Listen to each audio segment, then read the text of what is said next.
Here we are. We're live. Of course, And in of course, person. mid gulp. Well, You first and saw the video foremost, just like the rest of us. welcome. Someone has their delay. Welcome to the legitimate 40th anniversary of episode 6.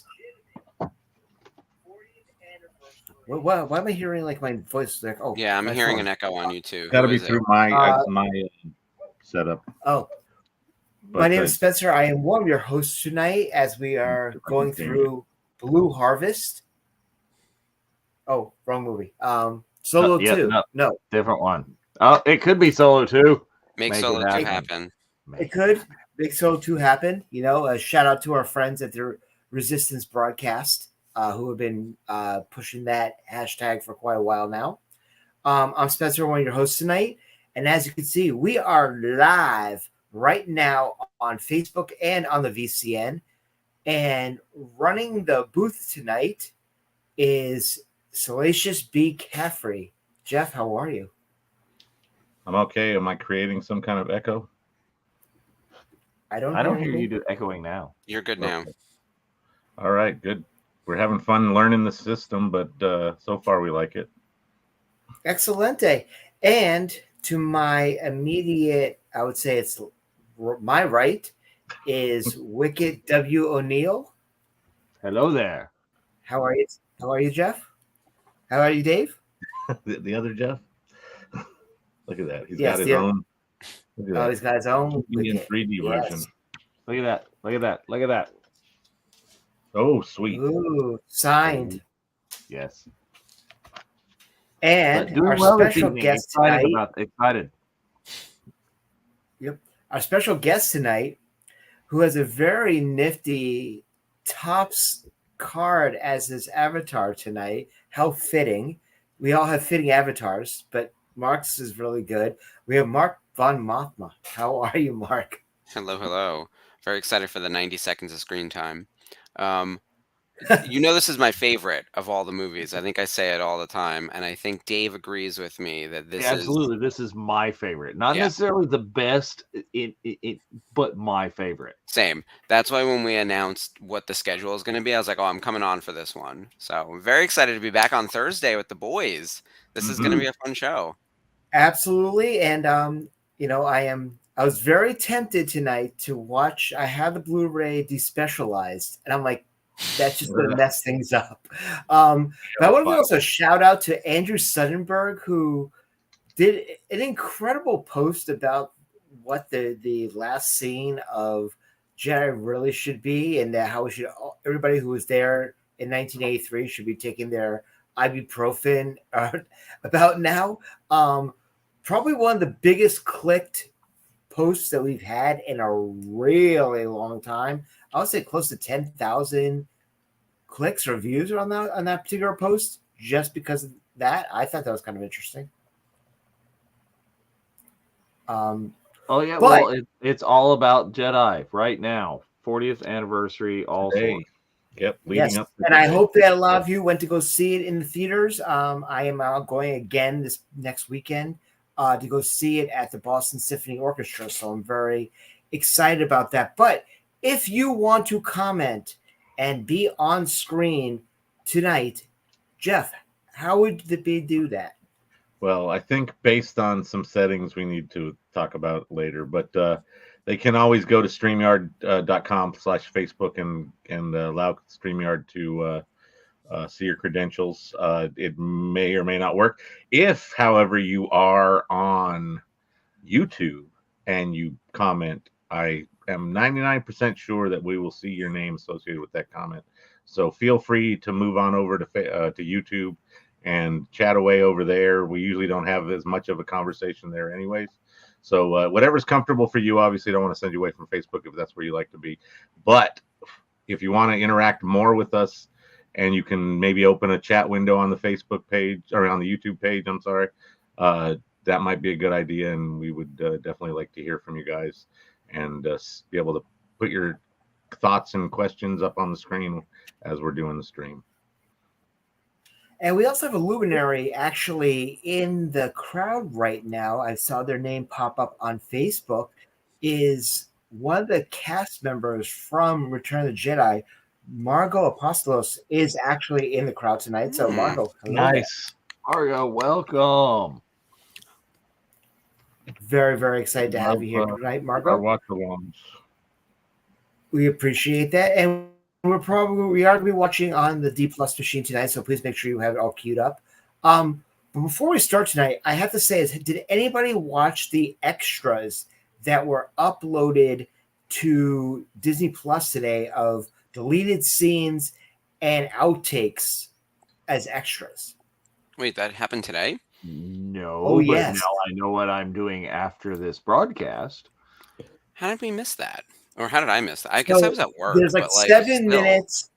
7 minutes of unedited footage of pilots, and then you hear them being fed their lines and they have to repeat it. Also, they are showing Vader in his hyperbaric chamber trying to communicate with Luke, and you see Luke hearing him as he's tuning up his new lightsaber in his little hut in Tatooine. Oh, that's cool.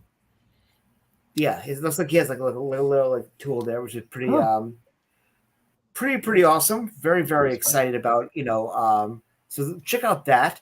But with that in mind, we can also make a very, very public announcement today, and there will be a press release next week. We have a new program director of the Virtual Cantina Network, and he's sitting next to Dave. No, it's not me.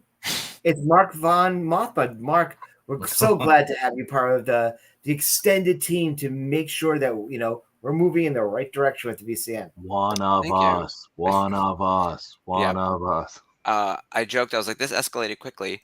No, but this is super fun. I'm really excited about it. As everyone, as some people might know, because I've done the guest hosting on the Thursday show. If people are only tuning in on Thursdays, my show that airs on Mondays, Rebels Revisited, started about a year ago. So I've been sort of a proper member of the channel. Oh, thank you. Look, we have a scroll. I love a scroll. We have a scroll. A scroll's amazing. We're going to use that all day, all night. Trust me. So my show's been going for about a year now, which is super exciting. And now we're spinning off my show with my co-host Ashley. Ashley and her friend Jamie, who has subbed in for me on the Rebels Revisited show, are launching their own program called Daughters of the Galaxy that starts in 2 weeks, which is very exciting, Wednesday, June 7th. And so I'll be producing that show. And then so on air Mondays, producing on the alternating Wednesdays, and then working with all the other hosts on content for their shows and spearheading our Summer of Snips Ahsoka countdown. So a lot of great stuff coming on. Yeah, there's so much happening. Summer of Snips, which we're super excited about. And so if anyone has any ideas for shows, if anyone wants to host a show, anyone out there in the world, now's your time to speak up, and we can work on some ideas because we do have open slots for new programs.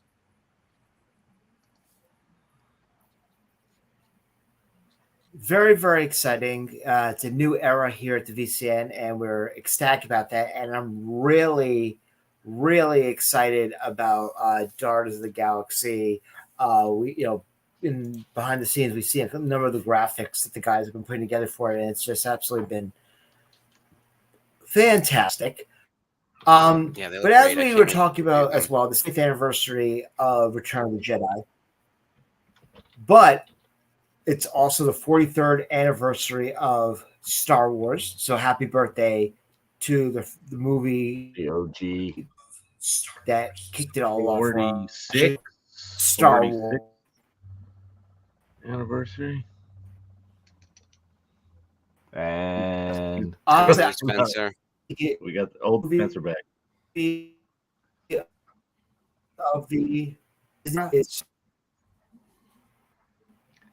And it wouldn't be a virtual game. Anybody have any comments about Frozen Solo? Spencer. 5th anniversary of Solo. 5th. Am I frozen? Yeah, 5th. You are very froze frozen up a little. A long time there. Yeah. You need to thaw out a bit. But Yeah, 5th anniversary of Solo. Like it is the time for Solo 2 to happen. I want to see that. Yeah. And then you make Solo 2 happen, and then I want to see the young Lando as like a D+ show. Well, I had a question for you, Oh. Dave, because Okay. I think we have missed the boat on Make Solo 2 happen, and I Mhm. think that Disney is being very particular about their movie releases, right? What's going to hit theatrical. And Right. Solo wasn't really a hit. I know they're also pulling back on streaming, but I always felt that the young Han Solo adventures would make more sense as a series than a movie ever could, including adventures with young Lando, adjacent to young Kira, intersecting with Jabba the Hutt and younger Bib Fortuna. Like that all feels really Star Warsy to me, and can be very pulp and very silly. And who knows, maybe we're running a Hondo. How has Han not met Hondo? Like that's the kind of thing. Han and Lando need to meet Hondo. Like that's the kind of stuff where I'm like, we can do that if it's a TV show. So I would propose that even though yes, use the hashtag Make Solo 2 happen, I would like a young Han Solo show. I think it could be I good agree as a with you show. there. I question whether they would do that and see that as a step down since it's already been released theatrically. I think it would have been great if that had happened originally, like the Young Indiana Jones Chronicles, which just has hit the plus. I gotta watch those. If they had gone that Great way show. originally, that'd have been a thing. Yeah. By the way, that's on my viewing list. But there's a lot happening. Like it's hard to make time for things, right? We've got this watch along tonight. Tomorrow is the season finale of Yellow Jackets, which if no one is watching that, do yourself a favor. That show is bonkers, crazy, cuckoo. Yellow Jackets is amazing. Drag Race is on Friday. So if anything's on my queue, I'm not getting to it until Saturday or Sunday. And it's Memorial Day, so we all got plans. So what's going to happen is on Monday or Thursday, I'm going to be like, oh, I didn't watch any of the things I said I was going to watch. Haven't made it to And also, young Indiana Jones. Mr. Choppy Man over there. Go ahead, Spencer. and last night was the series finale of Flash. Yes. So the Grant Gustin Arrowverse version of Flash is has officially gone. just Bye ended. bye to the Arrowverse. Which, but as Dave knows, Grant Gustin is on a con circuit and he's going to be at Raleigh. So yep. And there's quite happy with suspicions that. he'll be. But as in we the were talking Flash about Solo, immediately. See, that's what I'm hoping is right there, Now, Mark, also, is that we get bonus flashes. I want to see Grant Gustin. I want to see John Wesley Shipp. I'd love to see John Wesley Shipp. The secret cameos. They're being not secretive at all about Michael Keaton. But, throw us in that other stuff. They're not being secretive or not. They leaked that Nicolas Cage is playing a bizarro Clark Kent. Yeah, I read that rumor. Here's the thing. I'm a licensee and I haven't seen it. And even if I did, I wouldn't be able to talk about it. But I don't know what's going to happen. But I've just heard a lot of rumors that there are a zillion cameos because it's a multiverse experience, right? And it's sort of the catch-all, the wash-all. So I think it was Screen Crush who was just talking about this. It's like when you've stretched too far and done too much, multiverse, and then you can reset to wherever you want. So Grant Gustin could take over as Flash if we're really tired of Ezra Miller, right? And I'm not saying that's the answer, but like there would be a way out. Like this Supergirl is a brand new Supergirl because they haven't done a Supergirl in live action yet, and they didn't want it to look like the Supergirl they had done from the movie 40 years ago or whatever. But there's the whole Supergirl in the Arrowverse. Oh, that's right. We have the live action one that's happening right now. Yeah, So it's very similar. I mean, like but we need the Legend of Billie Jean, Helen Slater to come back. I mean, fair is fair. I think that would be a fun. Fair is fair. Fair is fair. Jason loves that stupid movie. Amanda watched it the other day because I was literally jamming the other day out to Invincible by Pat Benatar. And Amanda's like, I have to go watch that movie now. And I'm like, oh my God. But I think it was amazing that if you didn't see it in the Arrowverse, that they did their own Crisis on Infinite Earths. Yep. Like complete week-long crossover deal. And they pulled out all the stops. They brought in Burt Ward. They brought in what's the actor's name that played Alex Knox in I saw him at a con too. They pulled him in. Greatest cameo. They pulled in Ezra Miller into the Speed Force to run into Grant Gustin. Well, I'm talking about a greater cameo than that is, Rip Kevin Conroy. Is Kevin Conroy is the older, disillusioned Batman in that version. So thus is why I'm excited. If they've done that much with the TV version of this, what can they do with a feature film budget?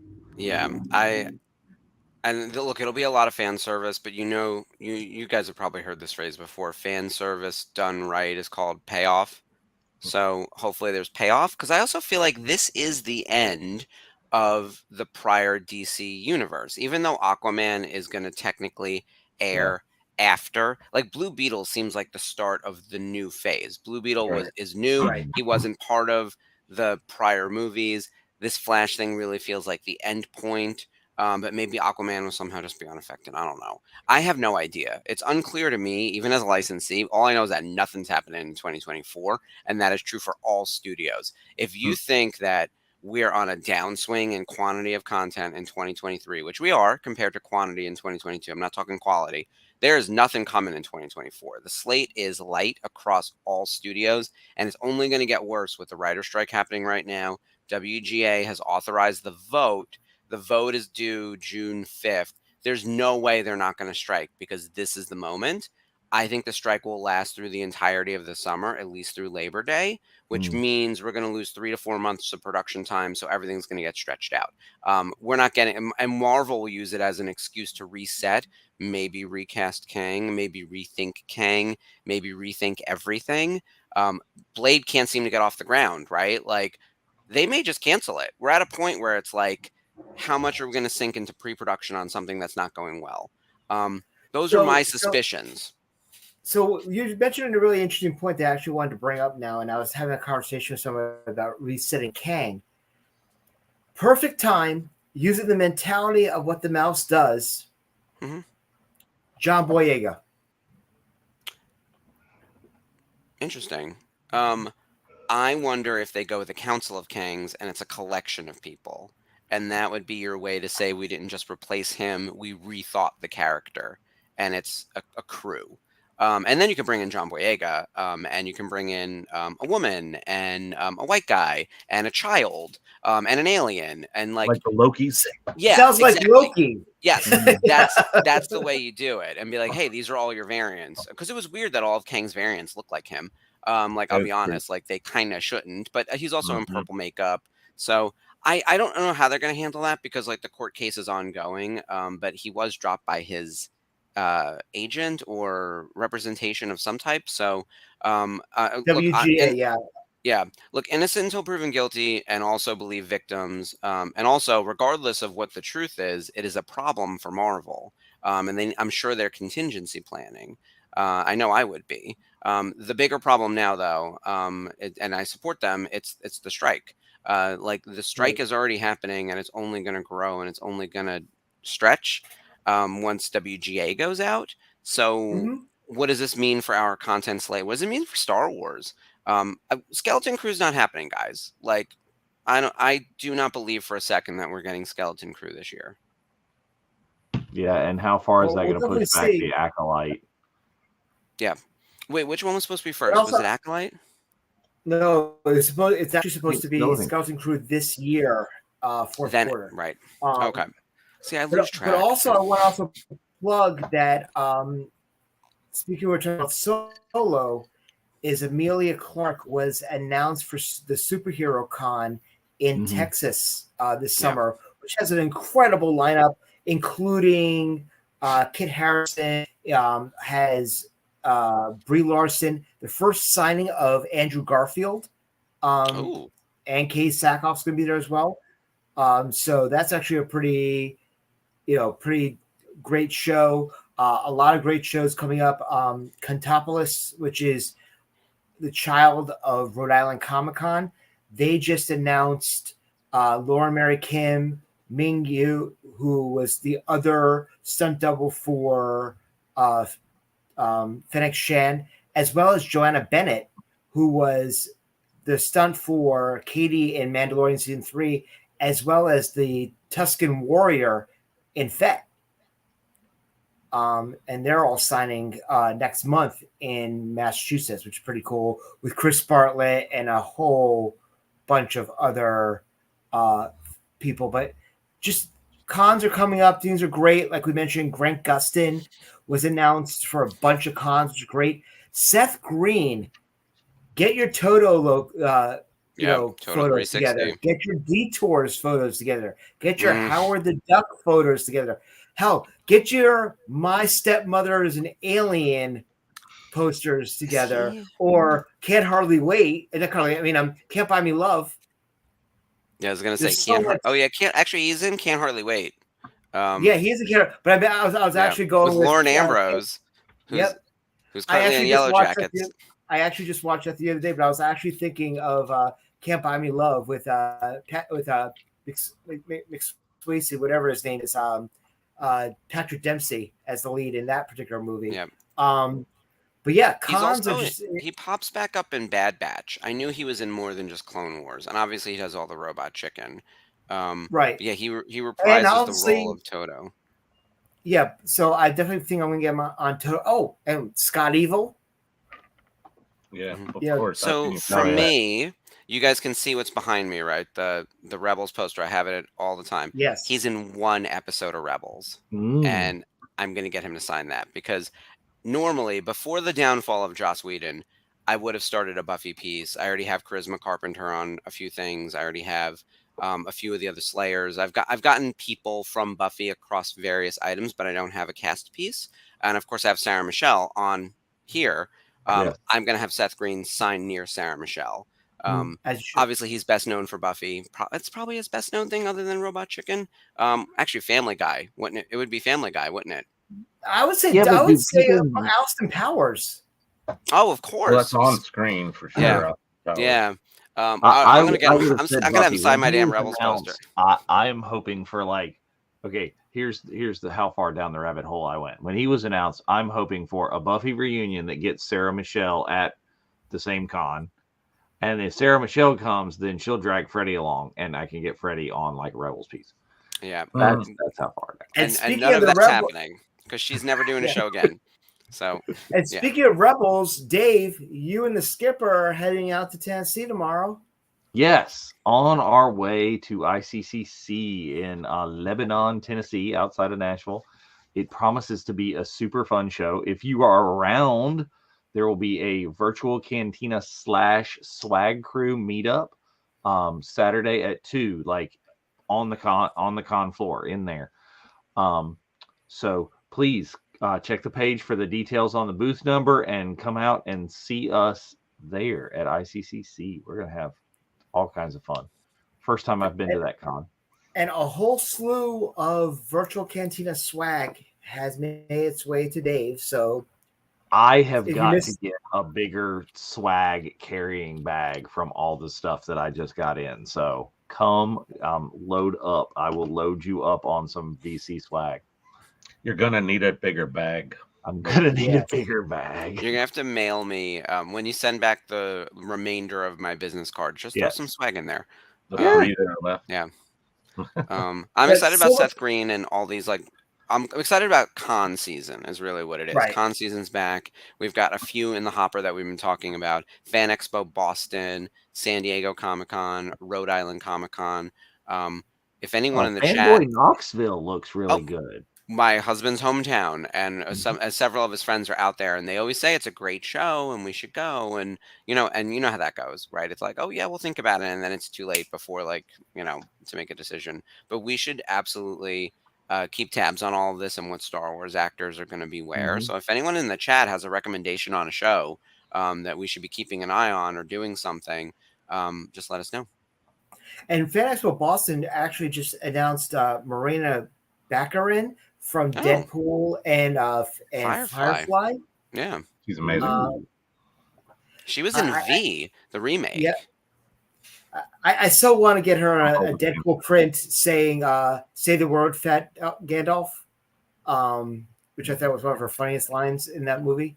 But yeah, no, and they just started filming Deadpool 3. You saw Hugh Jackman showing up in Logan Beard to the set the other day. So that's filming in London right now. It's not going to last either. I feel like every production that's starting right now is doomed. Um, like truly, because they're going to have a 3-month break. Whatever they're starting today, there will be a 3-month break. You're gonna have the Empire Wampa scene having to be written in because somebody's physical appearance is going to change in the interim, and Someone's going to motorcycle die in accident. the interim. That's how these things. There's always someone, right? It's really sad. But like the reality is, it's going to be a while. Does everyone remember what happened to Heroes? It was the best show on television, and then Oh, it yeah. immediately wasn't. Um, Yeah, it got hit and hard. by the way, I'm not blaming the writers for that. Like they should have stopped production and like just delayed. But they, the studios I rushed think they need to production. march on, Yeah. and they do it the wrong time.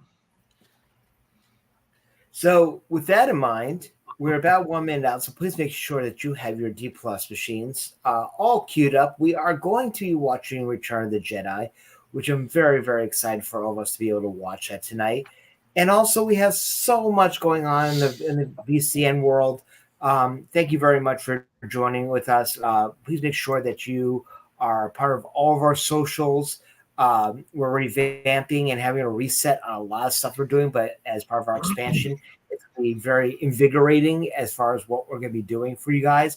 And like Mark said, if you got ideas or if you've ever thought about doing anything as far as podcasting or you're, a down low graphic designer that doesn't really have an outlet right now, reach out to us. We'd love to help you out and make your dreams come true. We're always looking for help. With that in mind, we are at the top of the hour, and I just realized that Bib for Tunowitz, I didn't know there was a Jewish Twi'lek. But okay. Interesting. Yes, you do share your ideas daily. Yes. Well, that's why it was called, Jawitz is a Jewish Jawa. So there you go. But anyway, we're at the top of the hour. So I think that our very special guest should do the countdown tonight.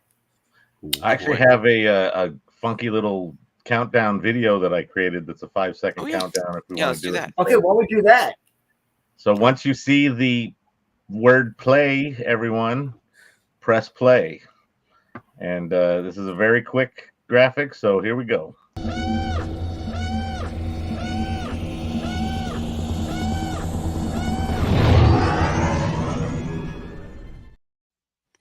That was shockingly fast. I was so not ready. I was like, I pressed the button. Press the button. Press the button. Anyway, I was not ready for that. Learning experience. They still have the 20th Century Fox logo. Hell yeah. Yes, I didn't even remember. Can they get rid of that? I'm just asking. I'm not demanding it. Well, they are the production or the distributor or whatever it was that, Yeah, I guess it's like we're always going to see the Paramount logo in front of Iron Man. Like, it's just always going to be there. Yeah. But, the fanfare from the 20th Century Fox logo is, yeah, chef's kiss. Oh, I love it. It adds just that extra little, bit of nostalgia to these. Nowadays, they would never run a crawl like this because people wouldn't want to read it. Well, that's probably the truth too. Yes. The last movie that had a big text introduction like this that I remember was The Eternals. Like they gave us like a full page summary of like the creation of the universe. It was very like Genesis, 1-1, God created or the gods created, just to set the scene, and they explained like who are the Eternals, who are the Celestials, that kind of stuff. But it was a page. and it didn't really move. It just like the text built and then it was gone. But that movie, I think, actually needed it, because if you just Oh jumped yeah. right in, you'd be like, "What is happening?" Especially if Well, you're a that- Marvel because movie watcher. unlike the Avengers and stuff, who ever read anything about the Eternals? You know, nobody Yeah. was. I well, never I have to followed their say that comics. Yeah. the crawl in that movie was better than the movie. So I like the Eternals. I thought it was a really interesting, like, it's so different than everything else in Marvel. My concern is that it kind of doesn't make sense given everything else that happened. I realize that every little piece they're trying to make it make sense, but like if it was just a one-off adventure, I think it would have worked better. But So better Star Destroyer flyover. Yeah. They One, the original. well, the original is classic. This one is massive. Yeah, it's. I think It it's a doesn't nice go on quite homage. so long. I don't know. I was It looks wondering if really it good. actually was an upgrade or not. The I Death don't Star know. looks That's a good amazing. I question. If love that the was like. special edition did. I just love the look of the incomplete Death Star. Oh, yeah. Mhm. Yeah, I think the incomplete Death Star is more iconic than the original. Yeah. That silhouette. I mean, it's no moon for sure, as opposed to just a circle.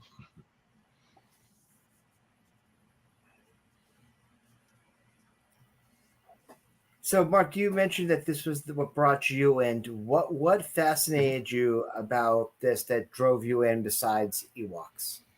Well, it really was Ewoks first and foremost.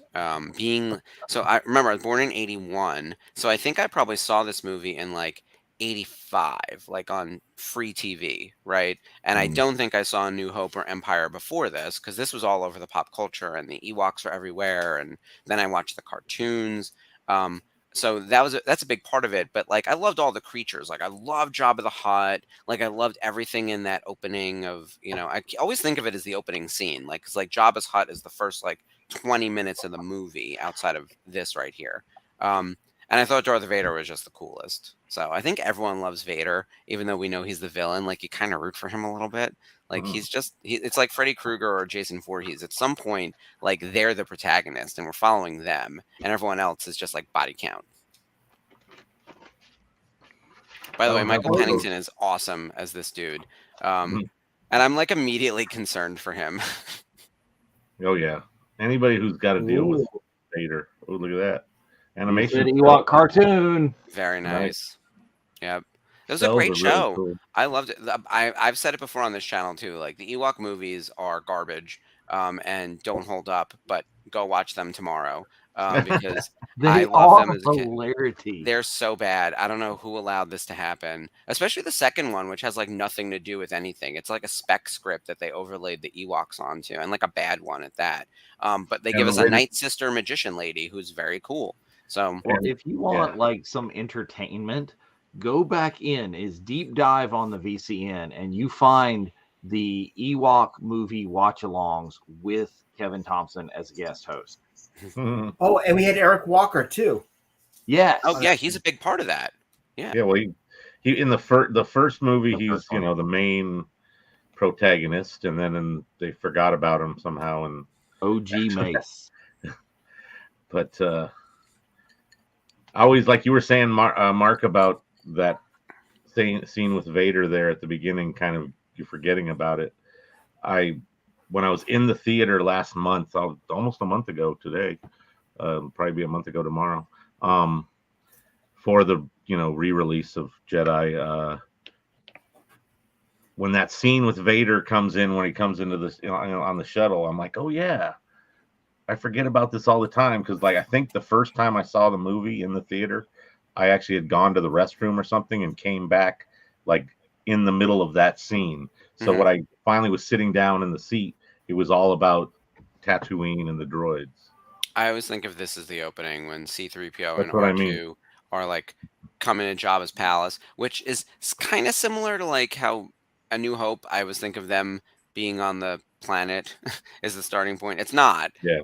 Oh yeah, but no. Yeah, it takes a bit to get there, but This one, I feel you a little bit more. Is I think I generally do forget the openings, Death Star scene, or really don't necessarily forget it, but in my mind, it seems like it comes later in the movie as opposed to it blends into You know what I other mean? things that happen sort of in a similar vein.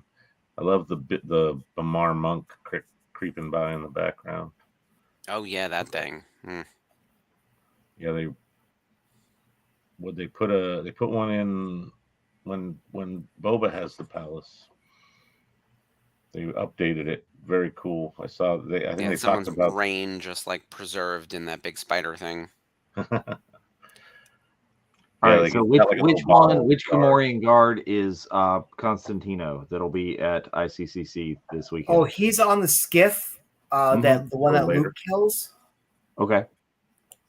But I also want to plug 1 year ago today was Bunta Anaheim. What? Oh my God! Wow. Oh yeah, Wow, yeah, we're in about that. celebration territory, aren't we?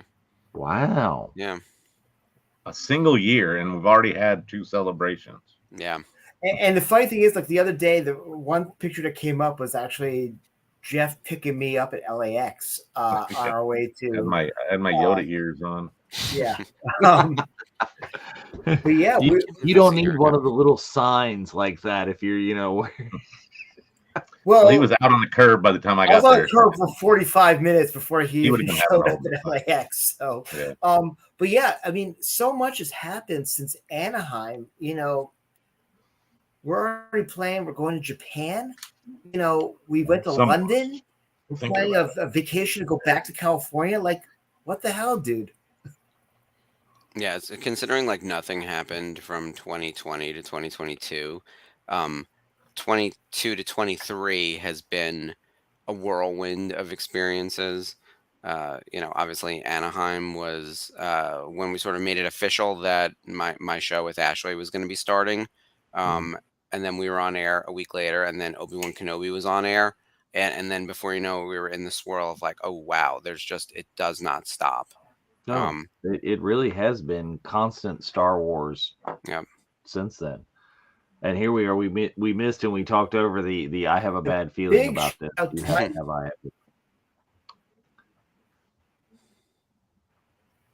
The callbacks are always great. A lot of these characters here are going to be at ICCC this weekend. Awesome. Is Timmy Taylor. Ula.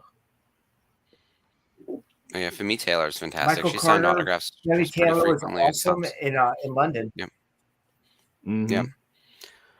Michael Carter's great. We've met him a couple times. Obviously, my husband's favorite character, just like Bib Fortuowicz Spencer. I'm trying to figure out how to say it. Is Bib Fortuna. Fortuowicz is how I say it. We were fortunate enough to meet Eric Bauersfeld as well and get him to sign before he passed away back in like 2017 or whatever it was. So we have an autograph of his. He also voiced Akbar, which I don't think people realize because it's not Tim Rose doing the voice.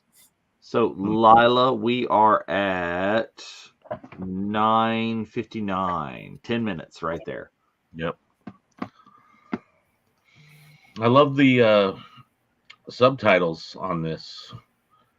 Seeing Jabba and Bib's interaction at the bottom of the screen was actually quite humorous.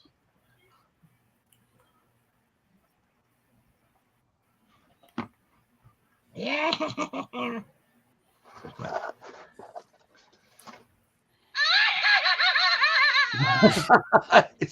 See, I wish I had known. I thought about that. I saw that plush, and that was almost your little avatar right there. Well, I do have this one down here in the corner. Oh, well, see, there you go. But he's in a bin that's still in the car from Star Wars themed meet and greet at the campus on Monday. So I took a bunch of my helmets and lined them up on these tables and had Bib sitting there. Bib had Salacious Crumb sitting there, and a couple of the helmets that I built and some of the ones that I bought and helped round out the Star Wars theme of the event. Very nice. It's So, funny now, that'll be- like for example, like we just saw in Book of Boba Fett when they return to the Jabba's palace per se, is you see the droid that is like the torture droid becomes like the major domo for Fett, and you see Yeah, the Gonk being the juxtaposition of all the torture. And then this character right here that's like the foreman is is a bartender on Tatooine, voiced by Mark Hamill. Yeah, it's awesome. I love his little cameos peppered in without being on Did screen. you see that he just signed for Topps? Yeah, that came out of nowhere. First time I think since 2017 was the last time I had him Yeah. sign. So it's been a minute. It was 6 years. I'm assuming Fanatics made him a pretty comprehensive large offer. But I'm wondering Probably. if he just wanted to get back into it because it had been a while. He hasn't been to a celebration since 2017 either. So maybe he'll come back to the next one. And Yes, and here's more characters that are gonna be around. Max Rebo himself will be in Nashville this weekend. That's Simon Williamson, right? Yes. Yeah. Yep. He's we just cool. saw him at Cantina. Yes. He was in London. And we need Lapty Neck back. I want to give a shout out to Blues Harvest and to Darth Elvis, who sang Lapty Neck at Boonta Eve this year. So thank you guys. That's got to be tricky right there. That's a lot of. Whew. Yeah. Jeff, can you highlight Tom's comment on YouTube as a? Yeah, I was just going to asking you guys in the other chat if you guys could actually do the show. If you go into the chat page, if you mouse over anything, do you get a show button? Because it would allow you to do not. Oh, cool. I met Tom at Boonta and saw him throughout the weekend. It was great spending time with you, Tom. We hope to see you at many other events. I know Tom's down in the greater Florida area, so if any of our family members are going to some of the great cons down in Florida, which they have quite a few, a lot of cons, say hi to Tom. He's a great member. Great members. We're close to 1,000 members. I think Spencer said 60,000. 60,000. Yeah, it cut out. That's amazing. We were talking about approaching 50,000 before Celebration, which was a little over a month ago. So the amount of new people who've joined. First of all, thank you. Thank you for joining. Thank you for joining us. This is so exciting. If all you new people are interested in getting involved, we have tasks available. There's going to be a proper recruitment effort coming soon. But if you're a graphic designer, if you want to help in marketing, if you have an idea for a show, find us. We might have work for you. Absolutely. Come and help be a part of all of this. Help make the experience for the other 60,000 people. I love being a part of the creation piece of it. What we're finding right now is that we have a lot of ideas and a lot of things we want to do with the network on the programming side, on the marketing side, on just a million different things on the event side. But we can't all do it with the group we have. Like we need more hands, and we also want to know what everyone else is interested in doing. Maybe you have a secret skill or an expertise in something that we don't know about. Share it with the group. We could definitely put you to use for sure. We appreciate it. And Jeff, how do you unhighlight a task? I mean, so I was conversing with somebody. Anyways, to highlight and unhighlight, I mouse over and it says hide or show. And so here's the follow up from Tom, and we appreciate it, Tom. Thank you, Tom. But we missed a few earlier, like Corey here. Good old 40th anniversary. You believe it? 40 years later, we're still talking about it. We're still watching it. And the brand itself, which is coming up on 50, is just as active as ever, if not more so. I mean, especially on the publishing side, there seems to be so much happening. I was looking at the run of just how many comic books there are right now, and it's unbelievable. Never mind the High You cannot Republic, even like keep track. no, that's why so if anyone can, the Jedi Archive show is get you covered every week. That's where I'm getting my summaries. It's them and Alex over at Star Wars Explained. I was like, someone tell me what's going on in the comics. I can't keep up. Yeah, because the Jedi Archives is covering or has covered like the first run of the High Republic, and now they're covering the High Republic, but not only the High Republic Adventures, High Republic the Blade, all of those different series are out there. So they will keep you up to date, and that's every other Sunday or every first and third Sunday of the month.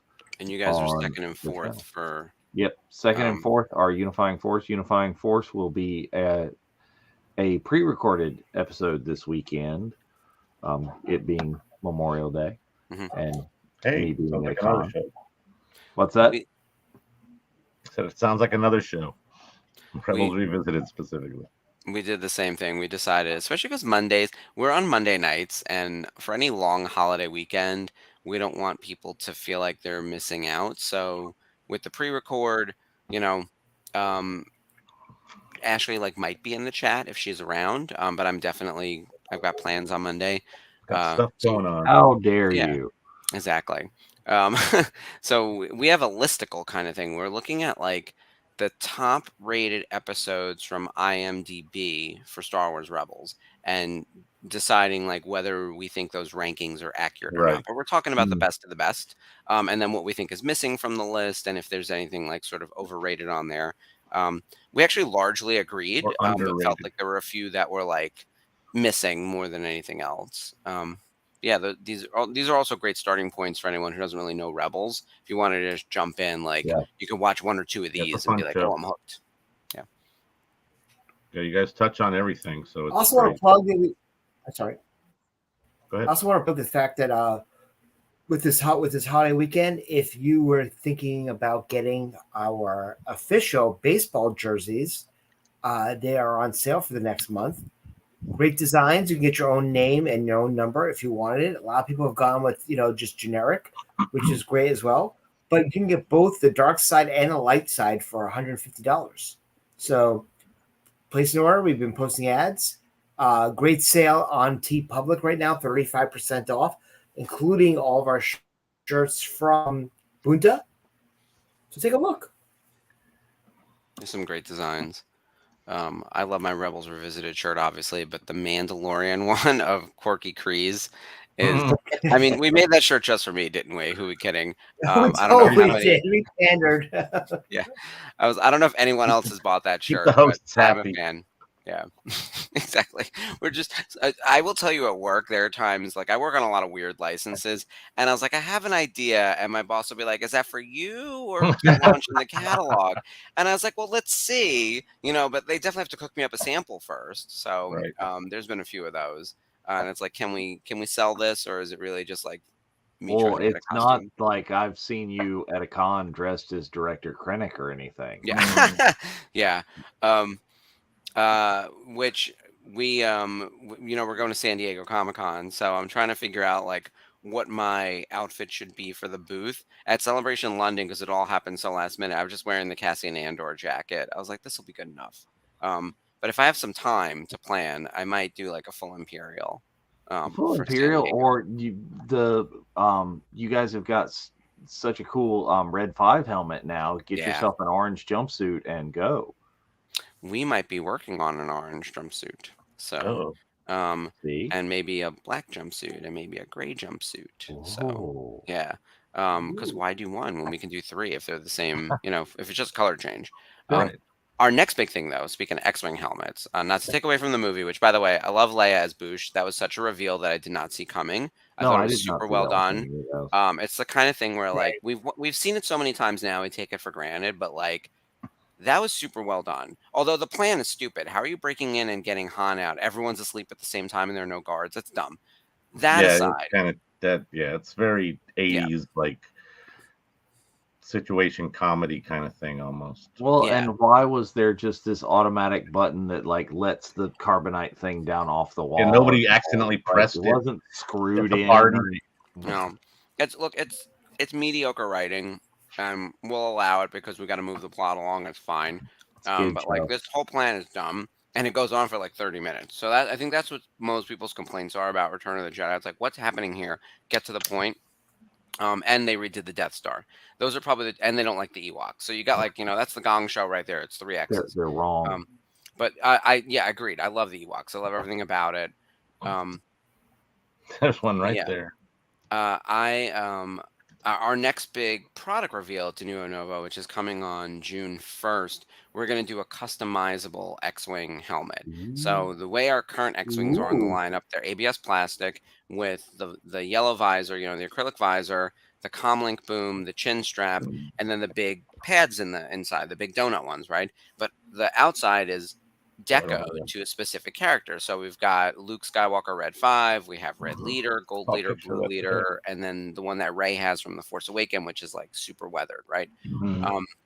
We're doing just a plain white, just ABS white plastic, and we're going to give you decals to decorate how you like, and they're water-based decals, so there'll be like an application process. And you could also just paint it and do whatever you want with it. But the idea is like make yourself into an X-Wing pilot. Why do you need to necessarily be Luke? You could just be a member of the Rebel Alliance. So Well, I love that. That'll be That's a fun. great concept because a lot of people have given themselves this whole backstory and thing, and going the route that people have been doing for a long time, which is getting a surplus Navy helmet that's kind of what they did and putting in the ridge. Yep. That's hardcore. That's Ours intense. is the same exact design, structure, mold as the existing X-Wing, so you'll be in line with like the rest of our lineup, the Luke and all the others that I listed. But you could customize it yourself. So that's my plan. I was like, as long as we get some orange in there, because I need like Lothcat shit, like which I'll make on my own. But like we're gonna give you like Rebel Alliance logos and other things that are more like specific to the time. I was like, I do want a Phoenix logo in there though, Phoenix Squad. Ooh, So that'll be- we're working on all of that now, but the pre-order goes up next week, which is very exciting, and they'll be in by the end of the year, which is crazy how fast it's like the year just evaporates.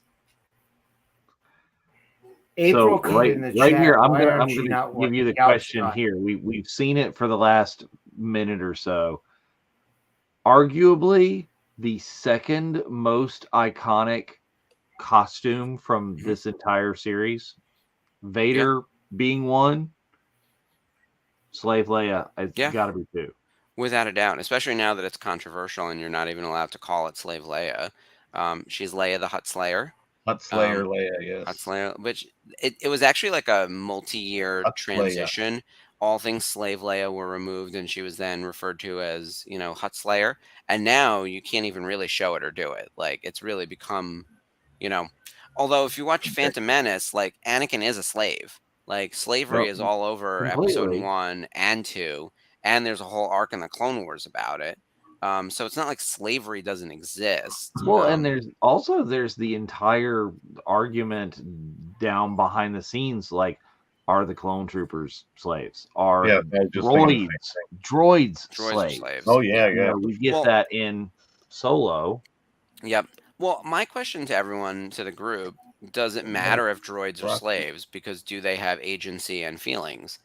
I would say that Star Wars makes you think they do, but are they just programmed to make it seem like they have emotions and feelings? I mean, C-3PO is a dramatic bitch, and believe me, I don't like him because he's got a personality I dislike. But like, he just, could you fix that by pressing a button? Because if so, then he doesn't have any agency. Like, then he's just a computer program run amok.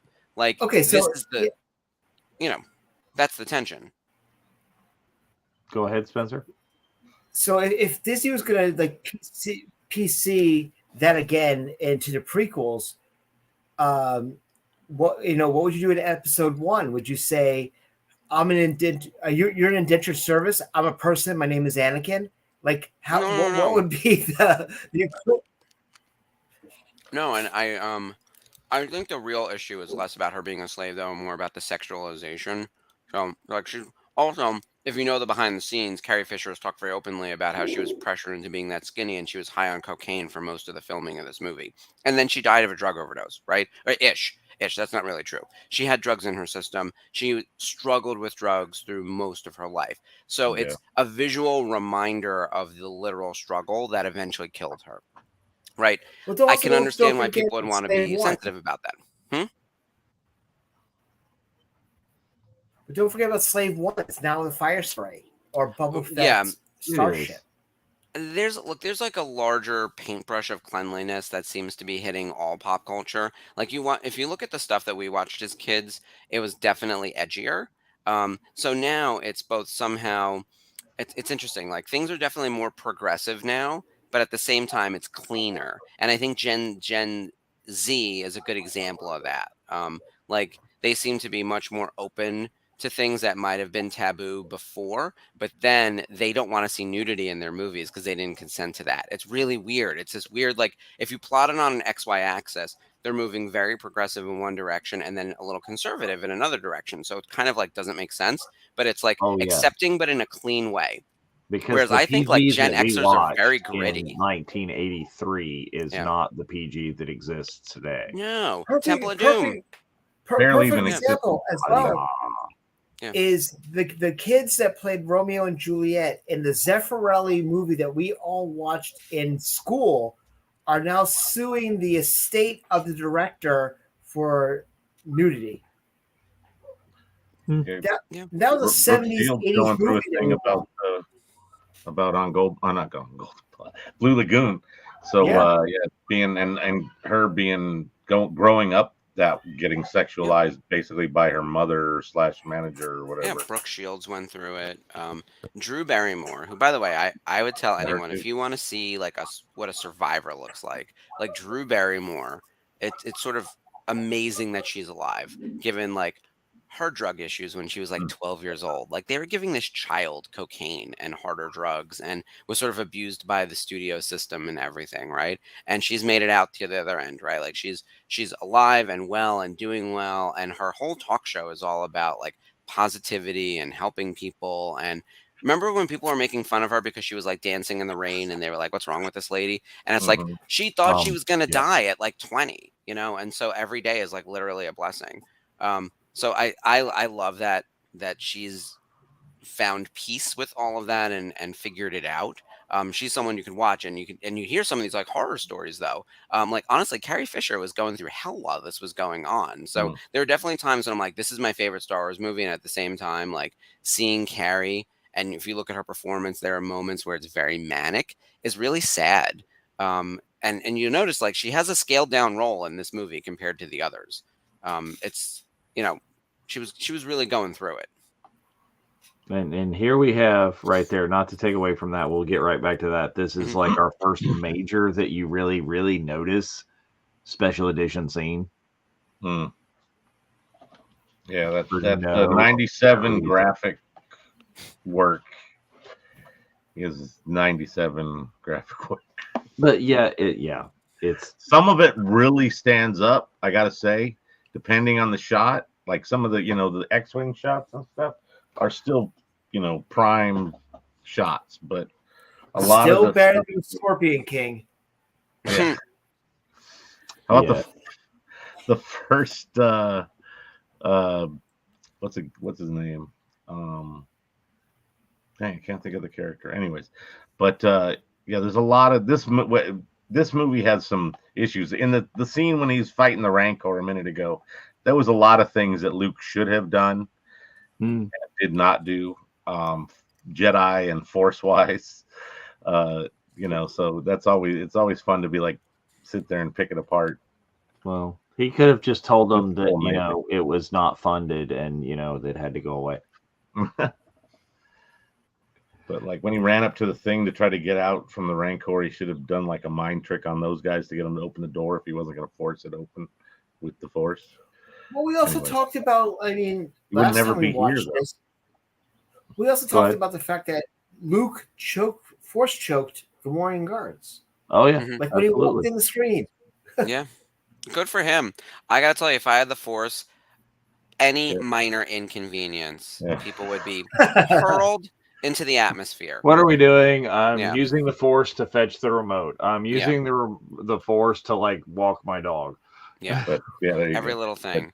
As you walk Well, that down the was the street, joke. it's like force push, force choke, force push. Well, that was the joke in, well, there's a lot of jokes in Rise of Skywalker, but one of the jokes was, did she do that to us? You know, when Rey does the Jedi mind trick on the stormtroopers. Did you flashy thing me? Right? That was a good one. Yeah. Do the magic Oh, hand thing. and eventually we will have somehow Max Rebo return T-shirt for the virtual cantina. Because Yeah, that he needs to has to happen. be. He Written has to be down right alive. here. That's on that thing. I enjoy how dramatic this insanity is. Like, and it goes perfectly. It's so stupid. They're having a standoff when they're still in full custody, right? It's like they Yeah. Oh, I love the Yeah. fact with the Yeah, no. nod. And what about when they did that in Family Guy when they extended the nod? And it just keeps going. Yeah.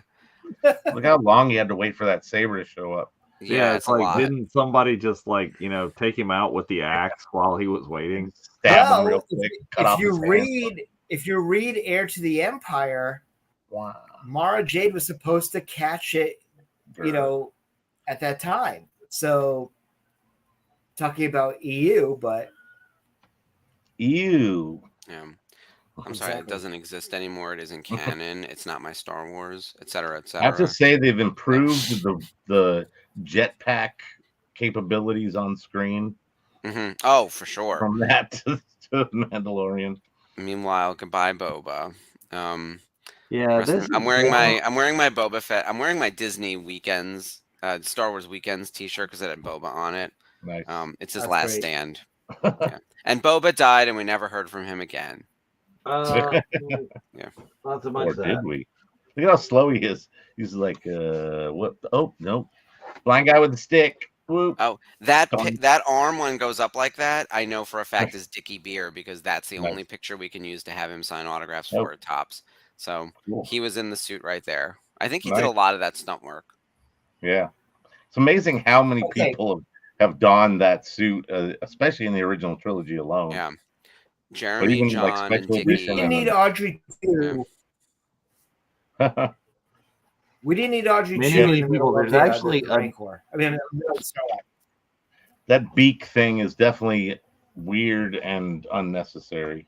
Yes, that was not something that needed special editioning. Maybe more tentacles, maybe more active tentacles, sure. But they get a. Whoops! What happened, Jabba?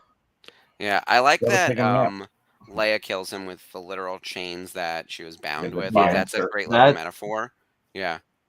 Look at That is cool. But yeah, is this talking about at cons at Fanboy Knoxville, Glenn Randall, who was stunt coordinator and in the suit at times, Oh, in Jedi here, is very going to be nice.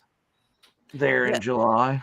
The army that it took to bring Boba Fett to life has been incredible. Because of course there's the original voice as well, and now replaced in the special editions with Tamora Morrison, and then Tamora takes up the mantle in the Boba Fett show, and of course Daniel Logan being young Boba Fett. Like there's just and Mark Anthony Austin in A New Hope. Like it's just there's a lot of them now, and a lot of these boys. Absolutely, and I have to go to where I have it written down somewhere. I think I met Don Bees, and Don Bees pointed me in the direction of yet another guy that I'd never heard of, and he's like, Table Really? over.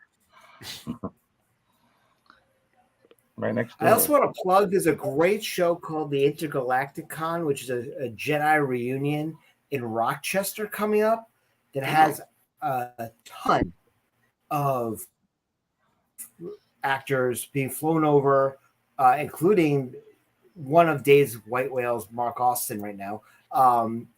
But Kevin Thompson, Margot, Yeah. Simon, Sean Crawford. What's the name of the show? Intergalactic? Intergalacticon. In Rochester. Like where is that rope tied to? What is it? Just hang. It's like spider. Way up high for them to swing over on.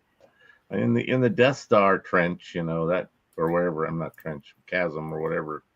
Wait, that's in like a week, Spencer. June 2nd to June 4th. Yeah. Ooh, yeah. It seems Alan like Fernandez, Mark Austin, Randy James. Yeah, that's the one you said was like in upstate New York. Yeah, in Rochester. Mike Quinn is flying over for it. John Simpkins, Darby Barkley, Peter Ross Murray, Kendra Waldall. And a couple of those guys are going to be later in the summer. Will be in GalaxyCon Raleigh. Mike Quinn's going to be there. Barclay's going to be there. David Barclay signed for us as Jabba. He's Yoda and Jabba. Yes. Quite a bit at Tops. Dickie Beer, who's terrific. Femi Taylor. Mm-hmm. Trevor Barfield is coming over. He rarely comes over to the States. Kevin Thompson. I love Kevin. Oh, and Margot's going to be there. Nice. Shout out to Margot. So have you not met Mark Austin? No. I thought Dave's been waiting to get. Okay, because he signed for us at Top, so I was thinking he was on the circuit more frequently. No, I've got Tamara Morrison, Dickie Beer, Don Bees, John Morton, Daniel Logan on here, and I've still got to round out the remainder. But also now, I mean, you can go get JJ. You can go get, if you want to, because he was in the fat suit. You can get, oh God, I'm blanking. We had him on the show with JJ. But you know who I'm talking about. I know exactly who you're talking. Elbitar? Yeah. Yes. I can't think of his first name. His last name was Elbitar.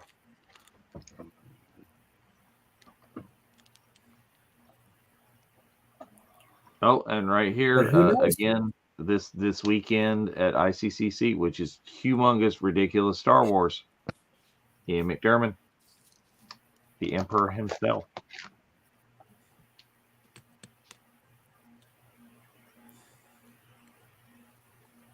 Vote for Papa Palpatine. Yes. Yeah, I'm not showing some of those things. I'm not like holding up my Max Rebo and my Palpatine because they're already packed in the con bag right over there. Excellent. Palpatine's rando priest-looking dudes always baffled me as a kid because they have screen time, but they have no dialogue and they don't do anything, and you have to just sort of extrapolate as to why they might be important. But like they're not part of the conflict or anything. Like, I don't know.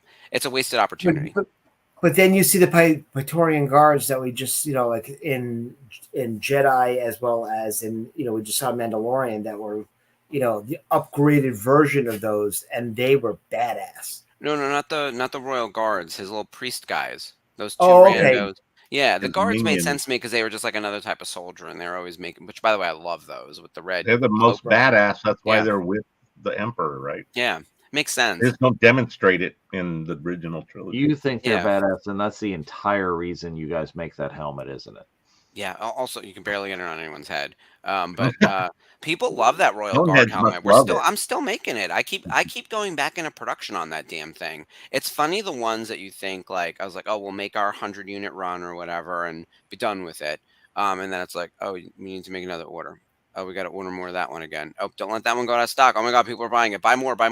Like buy now. It's very that. And then there are others where it's like, get ready to run the press on this one, and then the pre-orders come in, and it's like, hold back on that press. It's weird, like which ones are going to be a hit and which ones aren't. I haven't been off tremendously, but there are some, like the Royal Guard has really been like a Well, the stellar. Royal Guard one is like fun to try on just because it is different and weird. You will get stuck in that helmet. Do not put that helmet on your head. I know, is I tried that in Anaheim. And Like I was like, if you get stuck in my booth, I'm gonna pretend I don't know you. But like, I don't know who this man is. Yes, this was when you were not in the booth. Is I was like, oh, nope. It's built to the spec of the movie, and it has a thing on the website saying it has a tighter fit than all of our other helmets. Gotta give But up. nothing can prepare you for the fact that how it so much does not fit a human head. It's wild. I love this scene here where Yoda gets so fed up with answering Luke's questions that he just dies. Spoiler alert. Yeah, It's so good because that meme is like for any parent out there. it's like I feel. what made me think of it. And there was always that rumor that is actually Qui-Gon's robe and not a blanket. All right, what a retcon! I Got a can't. It's a piece of brown fabric that was on the floor. Like I can't. This is where Star Wars loses me. I was like, everyone needs to calm down. That's coming up later. The biggest retconner, the biggest backstory given to a random character. That's coming in a little bit. We forgot to talk about earlier in Jabba's palace in the shadows. You see Sebulba walking down the stairs. Why? I didn't even notice that in this. In the when background. you see it on the big screen, Yeah. When we're watching it here, He's I was like, tiny over here. Little lip on the side. He's like, he's totally doing a Mace Windu right now. He's like, you're on the council, but you're not a Jedi yet. But you gotta go kill your dad. Like you're not ready for that burden. I like when people constantly lie to Luke and then they come up with some like stupid reason as to justify their actions, and it just makes me hate them more. Like, and when you go back to the prequels, it's like we didn't kill enough of you. Like that's my thought. Like just from a certain point of view, and I didn't want to tell you that. I was like, it's like you should be shot too. So. That would have been great if he said, he's like, so I am a Jedi. Take your seat, young Skywalker. That would have been great if Yoda just said that. Yeah, but that didn't exist. No time travel. Yeah, there's a lot of retconning for no reason. I was like, just let it exist as it is. The pointless ones kind of annoy me. Speaking of the 10 that we're talking about there's a lot of articles coming out today that he is playing Rex in Ahsoka. Tamora Morrison? I hope that's true. Yeah. I mean, that makes sense. Yeah. I wonder if that's why they put him in some clone armor to get everyone prepped so it wouldn't be as jarring. You know, because we only know him as. Well, I know, like when I watched when we watched Obi-Wan. I mean, even Amanda was like, "Wait a minute, that's the guy who was Fett." I'm like, and I had to explain it, and I'm like, that was pretty cool. You know, that someone who's not really who watches but didn't get it was like, that's the that actor. didn't slip by. So, Yoda's just like. Look, I like Tamora Morrison. I think he's an underrated actor. And anything you put him in, he delivers. So I would be happy if he joined the cast of Ahsoka. I'm so looking forward to that show. Oh, that's a cute little Yoda. I think he's in Flash. Yoda. He's showing he's on IMDb. He's in the Flash movie as Tom Curry, as Aquaman's father. Yeah, why? Like, well, because he's in the Aquaman movie as his father as well. Right? No, I get that. But like, why? Like Aquaman doesn't need to be in the Flash movie. I mean, maybe he will be because it seems like there's a cameo parade. But like, does Aquaman's dad have to be there? Now, if you told me like Nicole Kidman was coming back, like that makes sense to me. Maybe, like even Amber Heard, like they're comic book characters. I don't know. No, we need Kim Basinger to show up as Vicky Vale. That's what we really need. Oh, that. Yeah, she's gorgeous. Or Michelle. Michelle Pfeiffer. Dave, Robert Wool. Robert Wool. Yes, that would be Yeah, like the list of cameos just goes amazingly on. Let's while we're doing it, let's throw Billy D. Williams in there. Yeah. Well, isn't that what I'd- Filoni said? Is that once he does his movie, you're gonna see like a ridiculous amount of cameos when that comes out? I hope not. And not do, yeah. If And Filoni's that's where movie, he brings in Corky Crease. Yeah, all could be forgiven, but in all seriousness, like I'd rather a really compelling story with 5 people I care about than the endless parade of Easter eggs. But I also understand that studios are aware of what gets clicks, views, and engagement. Like the Yeah. reason that Screen Crush and New Rock Stars and all these other channels do so well is they dive into what's being presented as new content and calling out all the Easter eggs, which are references to the past. Like we're in a constant nostalgia loop and there's no escaping from it. Like you're just on the wheel and you're going to have to like regurgitate and go back. Like I was just watching a whole video right now about all the Disney live action remakes. And it's like, yeah, 25 years ago is when these kids were kids and now they're adults who have kids. So they're going back and taking all these major beats from their childhood and just making it live action. So they can give it to you again in a slightly different way and it feels a little more adult. And they're also like it's a perfect time because it's also like the Renaissance age of Disney, back when everything was amazing. Little Mermaid, Beauty and the Beast, Aladdin, those are like Lion King. Those are 4 of their biggest movies that all happened in a 10-year span. So now's the time to strike, and it's working because it all made billions of dollars. They're gonna run out. There are only so many like Renaissance worthy movies. well, Once they get except for to the Lilo fact and that Stitch, we're in trouble. yeah, they're already getting to that point because they're already talking live action Moana. That was just animation. Yeah. There's no need. There's no need. I now you're telling me too. There's going to be a sequel to Lion King or a prequel called Mufasa, which they're going to do in live action. So now that they now they can create a whole new universe. We're in the damn multiverse. We're in the multiverse in Disney too. The multiverse is everywhere. Well, So- and they're gonna do that one because that one's going to immediately they've got their star without having to pay their star because didn't James Earl Jones allow himself to? He's like, no, you be AI can be me. His estate's going to make $1 million for nothing, right? Like because he'll still get some type of residual for that. Yeah.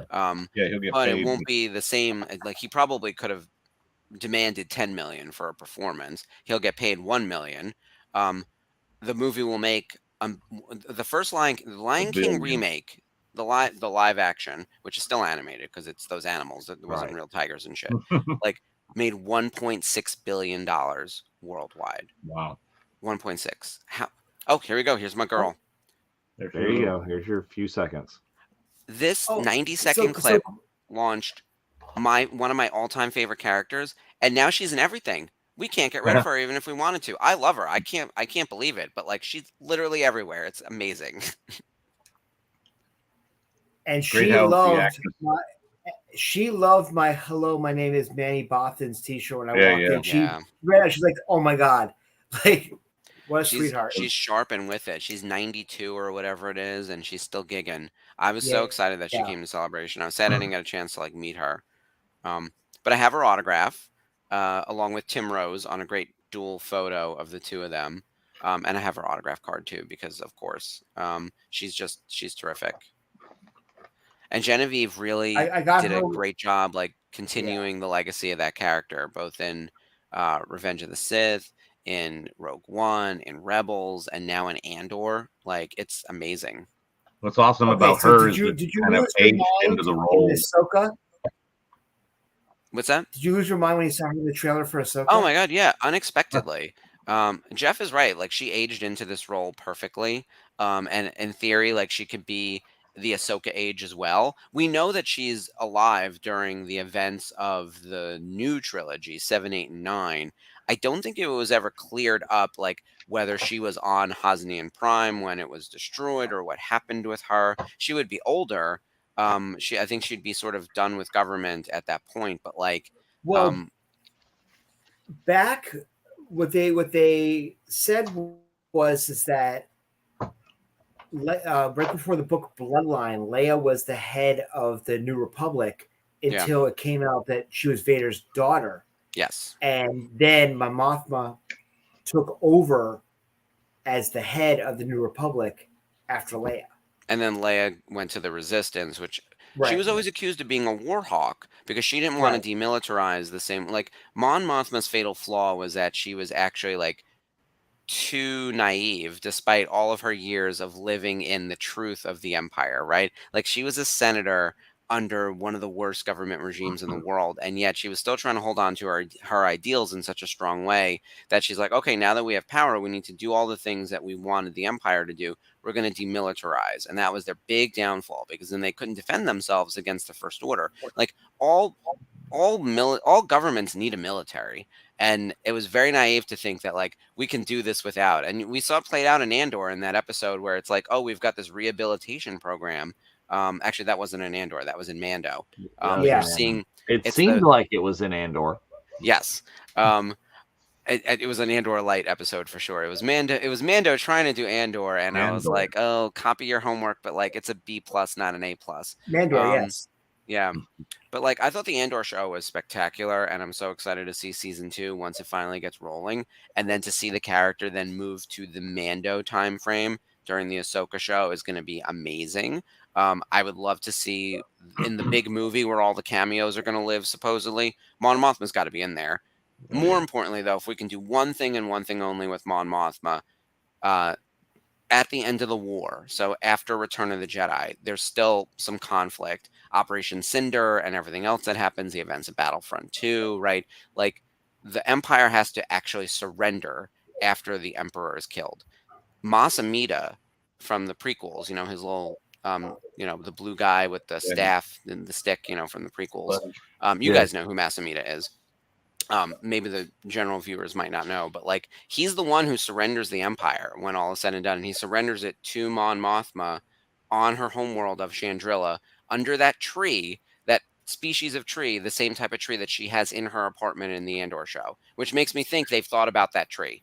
So if we don't see that in live action, like on screen, I'm going to scream like by the time the Andor show is over. That's the one thing I'm asking for. Everything else, you can do whatever you want throughout the show. Well, if you also look at it like in Rebels, we saw back that you saw like, Grogu in a tapestry holding back fire, and they brought that into Mandalorian season 3, and it was like, people originally thought that was Yoda. Yeah. And we were just talking about that. We just taped the Unifying Force, and that was a topic of discussion because we were talking about the end of Mando season 3 and different interpretations of that. But this is, more shiny Vader helmet as opposed to matte Vader helmet. You think those guys are part of the banking clan? Because they do kind of look like banking clan. They do have comprehensive biographies in like one of the reference books, right? Oh yeah. And I don't remember. I think it's just a missed opportunity, and I'm sure there was more content with them because they look creepy and scary. And if they're advising him on anything, I think they would have a connection to the dark side. Because what else are they advising him on? Like, politics? Where's Mas Amedda? Where's Jerome Blake's character? Who we talked before we watched the prequels. He's on he Coruscant. Knew who Palpatine was the entire time. Yeah. Oh yeah, he's involved. Yeah, very creepy. He's on Coruscant is the in-universe answer. The production answer is that he wasn't invented yet.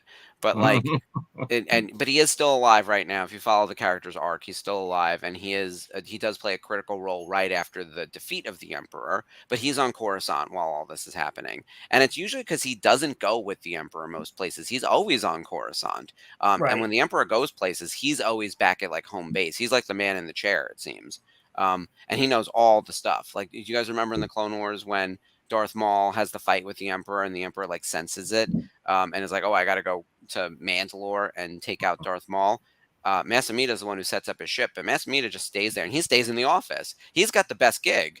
So he's like right next to the power without having to actually do anything Mm. about it, and just hangs out in the office. And He's everyone the else in the Senate's like designated terrified of survivor. him. There you go. Shall I hold them?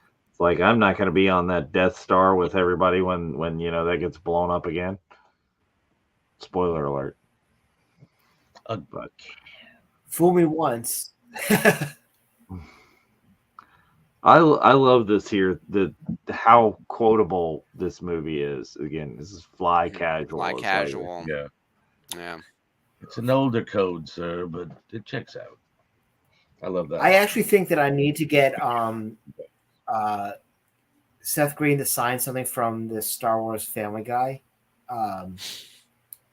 episode. Yeah. I mean, the quote I was actually thinking of is like, his response to, "Are you a little short for a stormtrooper?" And Chris Griffiths turns to her and says, "Well, then sit and rot in the cell, you dirty bitch." He would sign that. I know exactly. That's exactly what I'm thinking of having right. Yeah. And I know it's been a minute since you commented it, Bryce, but yeah, Keaton is the only reason to go see the new Flash movie. Absolutely, 100%. I disagree with that. I think it's What? genuinely going to be a great movie, Yeah. regardless of good Keaton things. being involved. I think, and I look, a multiverse story at this point now seems overdone, but this movie's been ready for like over a year and a half. It's just been delayed due to COVID and everything else. Like, Well, I've been a big fan of Crisis on Infinite Earths and from the Right. comics, and I have extreme high expectations. Mhm. Plus, I cannot stand Ezra Miller's Flash. That's fair. I think that they are polarizing, both as the character and in real life. Yeah. I'm hearing great things, and by the way, if I were a licensee and I knew this movie wasn't great, I just wouldn't talk about it. I'm hearing great things. And Me too. full disclosure that I'm a licensee, and but again, if I weren't, I would just not talk about it and be like, oh, I'll go see that. I've definitely said that about other movies. I'll go see that, and nothing else. Uh, I actually don't think it's fully Crisis on Infinite Earth. Like Mm. this feels No, more they like never did things straight up. Flashpoint. Yeah. And even that, a truncated version of Flashpoint that somehow still fits into like the prior DCEU. Because like Crisis on Infinite Earth has a lot of playable characters. I think we're going to get a lot of cameos. In this movie, it Okay. seems like there are 4 or 5 playable characters, 2 of which are Batman, Ben Affleck and Michael Keaton, and I don't think they're at the same time. And we've got 2 Flashes, a Supergirl, and who the hell am I missing? Zod's back. Zod is the villain. Yep. Yeah, and that's kind of it. Like when we meet, another Superman or something, it's going to be in like a flash, in like a quick hop to another. The way that Doctor Strange went through. Yeah. Right. It's going to be like that. I think. Jumping Well, through I mean, reality. even James Gunn said, honestly, he's like he watched it. He said, honestly, I thought it was the best superhero movie I've ever seen. I'm people who have seen this movie who don't care about superhero movies but are in the industry, which I know sounds weird, but if you're in licensed product, have said this is really strong, and we could get behind it. It's why we have so much product coming. By the way, like I've got a costume for everyone in this stupid movie that we know about, and in various sizes and price points, and for various demographics. And they're ready now, before Halloween, to be ready in line with the movie. We don't do that for everything, so we're really getting behind Flash in a big way. Well, I hope you are correct, as I will adjust it. It will have to be very good for me to get over my issues with the modern DCU Flash. And aside from like the actor or how he's playing it, it's how it's written. Is they made him less the Flash and more Quicksilver. Fair. I think he's also like kind of too young. Like And Barry, that's my point. That's what it's doing. yeah, He's not he's not that Barry. He's not scientist that. Barry Yeah, that had the accident. That he's not that. yeah. It's interesting how like everyone is miscast in like a weirdly different way. Like Gal Gadot is so gorgeous and yet a little too dry to be Wonder Woman. Like Wonder Woman has some edge to her, and they made her very clean and proper to the point where she felt like too feminine almost, where it's like too delicate. And I was like, Wonder Woman will kick your ass. Like Yeah. I have never seen, even Linda Carter will destroy you. Like there's whereas Gal Gadot was very delicate in all her interactions. She'd still kick butt I with like mean, the real special effects and it stuff, was but a like shame you that know, they had that that pilot with Adrian Palaki, Mm-hmm. who played Wonder Woman just once. I mean, I met her at the Terrificon last year because she came with the cast of the Orville, and she said that was one of the projects she wished, besides the spinoff for Agent of Shield that was supposed to happen for her, mhm, that Wonder Woman was the role that she thought that was going to make her career. yeah. That version of the outfit that she had in that was kind of weird. It was like pants. Wonder Woman That was the pants. new 52 look. Remember that when Yeah, everyone had pants? We had to right. get rid of the underwear, even on the guys. Like Mhm. Yep. no one could be in a speedo. The girls, we lost all the cleavage, which I'm not saying is the right thing. But if you have an iconic look to a character and you change Yeah, it dramatically, there's going to be pushback. It happened with Ninja Turtles. Like those turtles were all supposed to look the same, and then when they didn't, everyone was like, "Why do they look different?" Because we kind of still want the same thing, just like a little bit different. And when you go too far, like people didn't want to see Wonder Woman in pants, girls included. I can tell you from a costuming perspective, our Supergirl, our new Supergirl from Flash, wears pants, and it's actually doing really well from what I could tell. But usually it's skirts, regardless of the design of the character. Skirts just outsell pants. Unless you have like an iconic pant outfit where like it wouldn't make sense to do it in a skirt. But like our So Batgirl always does better in a skirt. Yeah, the question is, would Yeah. like the Wonder Woman, the George Perez Wonder Woman in there with the Star Spangled skirt? Mhm. How would that have done in that character as well? Yeah.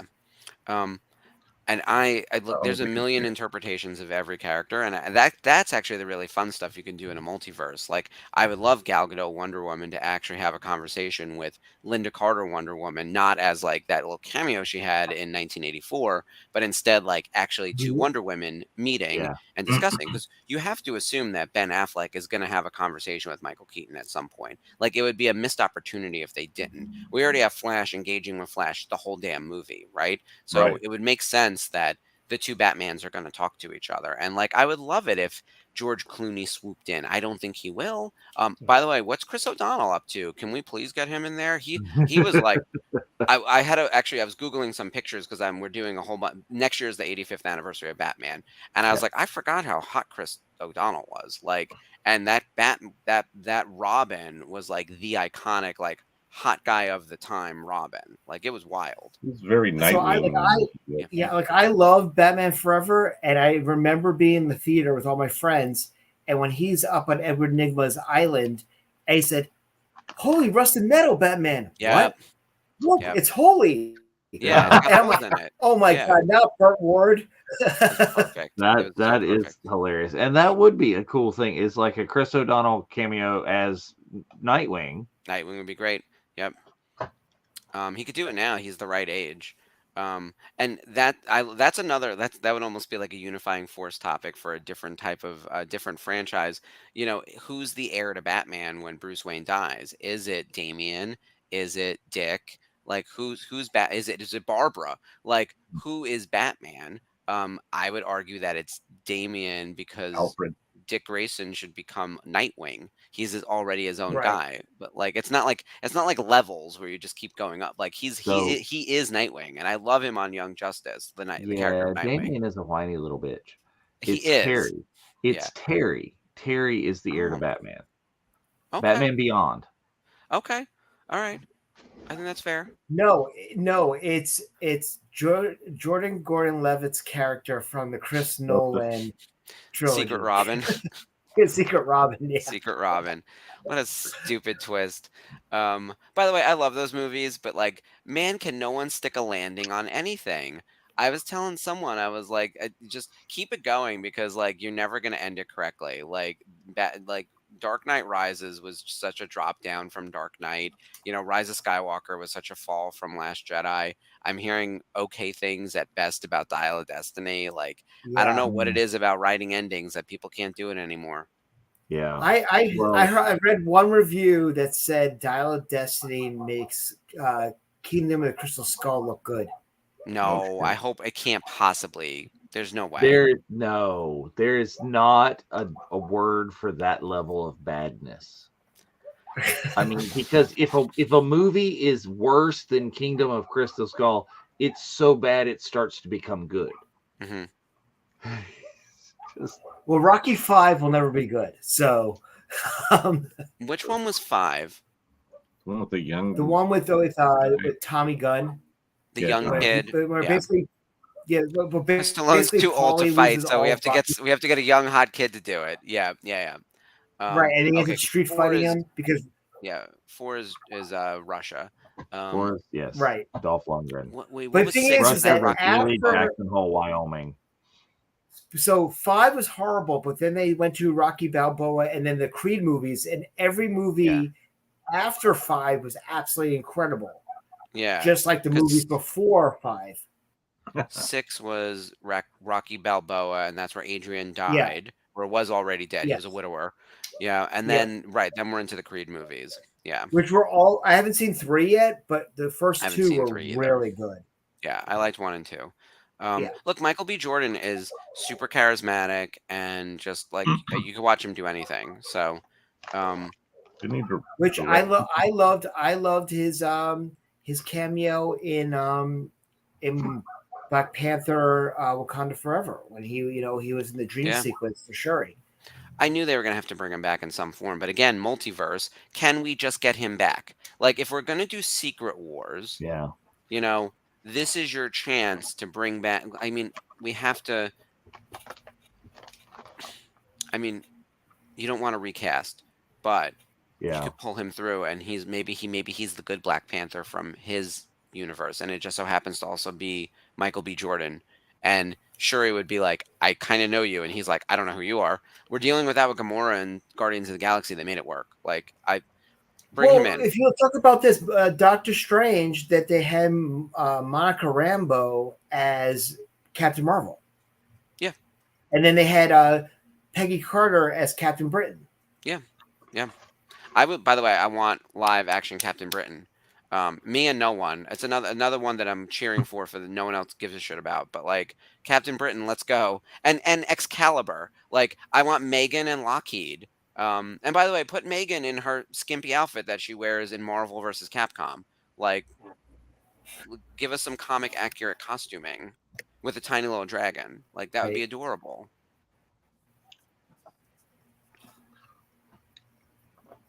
Oh my god, we're talking about Fast. I mean, I know that Fast when and the Furious in the comments. Sam Raimi, when Sam Raimi cast Reed Richards for it, that was he brought in John Krasinski, but he was complete. He was a complete fan casting. Like, he saw that online and is like, okay, I'm going to do that for there. See, that would have been fun when they could have brought in Michael B. Jordan as, like, the Human Torch. Johnny Storm. Yeah. But yet they're saying right now, the latest rumor right now is Adam Driver as Reed Richards. No. I think that if you're a major player in one giant franchise, like he is Kylo Ren, I don't need you to be the lead guy in a different franchise in a different series. Like, it's too much. But it's the mouse. And I don't think he plays old enough. He probably is old enough, but he doesn't play. Yeah. He's done emo Kylo Ren. He's not going to read as the respected Reed Richards. Yeah, we need someone a little bit older. As much as I think every other casting needs to be younger, one of the things they were up against with Marvel is they cast all these people in their like late 30s and 40s, and then all of a sudden they were like, oh, the cinematic universe has been brewing for 15 years. Why is everyone collecting Social Security now? Like, they really messed up. Like, they needed guys in their like early to mid 20s, which is what James Gunn came out swinging about with Superman. He was like, Henry Cavill's 40. By the time I do another movie with him, and it's not to say that Henry Cavill doesn't have the Superman body or can't do it, but you can't get another 10 years out of him. Like, if the point is we're resetting, we need someone who's 22. Like, and I don't want to be an ageist about it. Maybe you need someone who's 25. But like, it's the kind of thing where if we want them for 15 years, you need to get them at that age. as opposed to at 40 when then they're going to be at the tail end of their career. And also Superman should be an unknown. Like it should always be that way. Cast someone unknown and make them famous in the role. Yeah, I agree with that. Is just the problem with recasting and doing someone who is that young, 22, 25, is now you have to tell the origin story again. Because you have to have somebody who is that young. We got away with it in Spider-Man. They're not old enough to play older Superman stories yet. They're not old enough to play the one where, Lois is pregnant and dies from the kick of the super baby and he goes off into space and is brooding and yada yada. Well, that's a deep cut kind of stuff. I mean, I just want to see him fight anyone except for Lex Luthor. That's it. Like, give me any other villain. I don't, you know what I mean? I want Nuclear Man to come back. All right, let's have a real discussion here. Bizarro Superman. Yeah, let's have a real discussion here because Superman has a terrible rogues gallery of villains. I mean, Batman has the best with the Joker, the Penguin, Catwoman, Poison Ivy, Mr. Freeze, Scarecrow. It goes on and on, right? The rogues gallery of villains in Gotham is amazing. The rogues gallery of villains for Superman is hot garbage, and I don't know why that is, but who would you cast in this first new movie with James Gunn's new hot young 24-year-old Superman? Not Lex Luthor, God help me. Who's the villain? I would fix Zod. We just did him. He's all over this. Too much Zod. If you want to go Superman fan, if you want to bring them in, you go Bizarro, or you go Mixelplick. Who the hell is Mixelplick? Is that backwards guy? You just turn in your superhero card right there. Okay, the little alien guy that you have to say his name backwards from the Super Friends cartoon show. Oh God! All right. You can go. It's kind of lame. You go Solomon Grundy. I kind of like Grundy. He's fun. He was cute in Young Justice. The thing that you would do, to set it up is you go with it and you start your own DCU again, and you start picking guys from the League of Supervillains. Yeah. So you can build up to your real Justice League. Yeah. That's why I thought Brainiac, because like he could go toe to toe with Superman intellectually, and that's how you sort of subvert the superpower piece of that. Batman, you kind of have to start with Joker, and I know we've seen a lot of Joker, but if you don't, I thought Scarecrow worked great, even with or without Ra's al Ghul. Catwoman stands alone. We didn't have a Joker in this new The Batman, although he seems to be coming as the next guy that was teased, right, based on the card. And then, I think you pull in like a Gorilla Grodd, a couple other weird aliens. Ashley in the chat is saying space people. You have to do something. You have to give them a base because you have to build to Darkseid. Yes, agreed. It's the same thing with Thanos. Like I got to see Loki before I see Thanos or any of his minions before. Are they going to go Galactus with the Fantastic Four being involved? It's too big.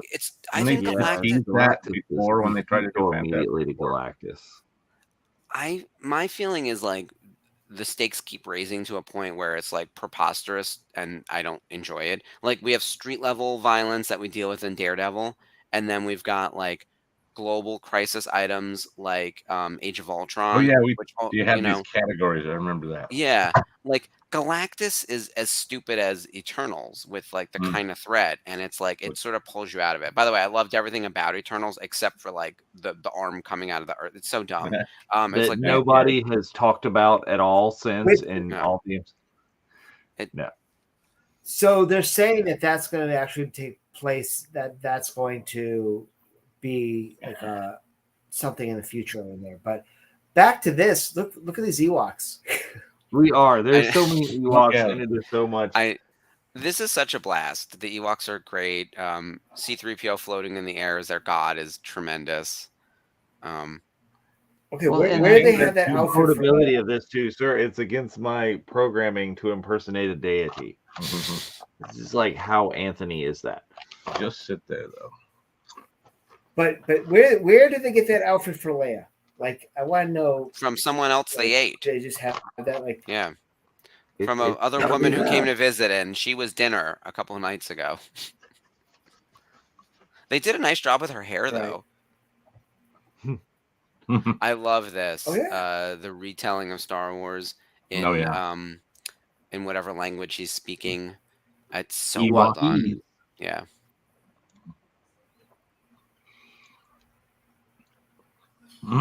Toron gosh.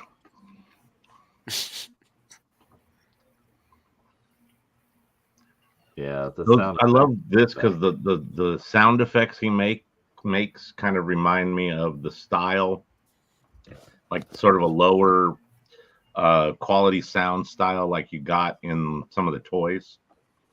Mm, So the sound's Right. kind of a reminiscent of that for You me. mean like the button that you had in the back of the original Falcon from 1977 with that battery thing that you had the silver button On the that side, did there was a the- button. it's right there. There you go. Right in there. the AT-AT, the AT-AT that we were talking about the other day makes that clunky kind of. I had the troop carrier that they revisited in the cartoons and Right. and then finally in Mandalorian, and that had a whole series of sounds, that associated with it, and some of them were just like different types of audio. It was interesting, not all just for the ship or the vehicle, I should say. This is hilarious. We tell a little story. We're part of the tribe. Yep. Like we go from we're going to eat you to you are now family. They do that Yeah. 180 real quick. That's what Yeah, things escalated quickly. Yes. And now we're best friends. Yep.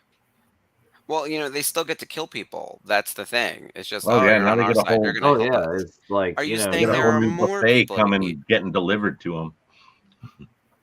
well, I think that is that kind of some of the darkness of the Ewok movies is they kind of allude to as like, oh yeah, all this like dead stormtroopers. Han's interaction Oh, with wait, that's C-3PO was perfection. Like, hey, we need Yeah. this and that.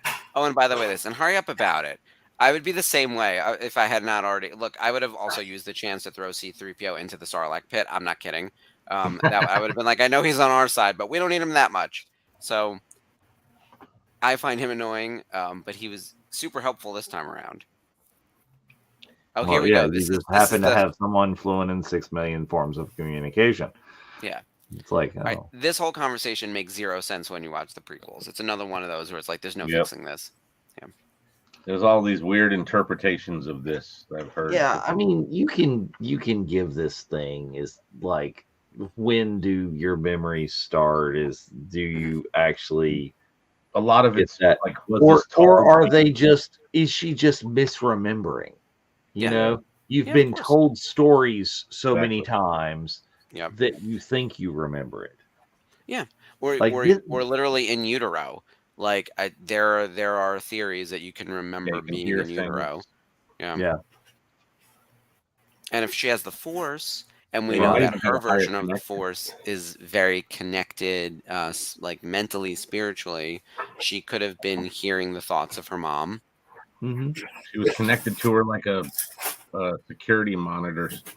Yep. She was in the little security room downstairs, and her eyes and ears were picking up stuff that she could pick up on. Yeah. I mean, this is not one of the things that you kind of have to retcon and see in the prequels or you listen. This is not one of the ones that bothers me. No, same. It's really like I have a broad range of forgiveness.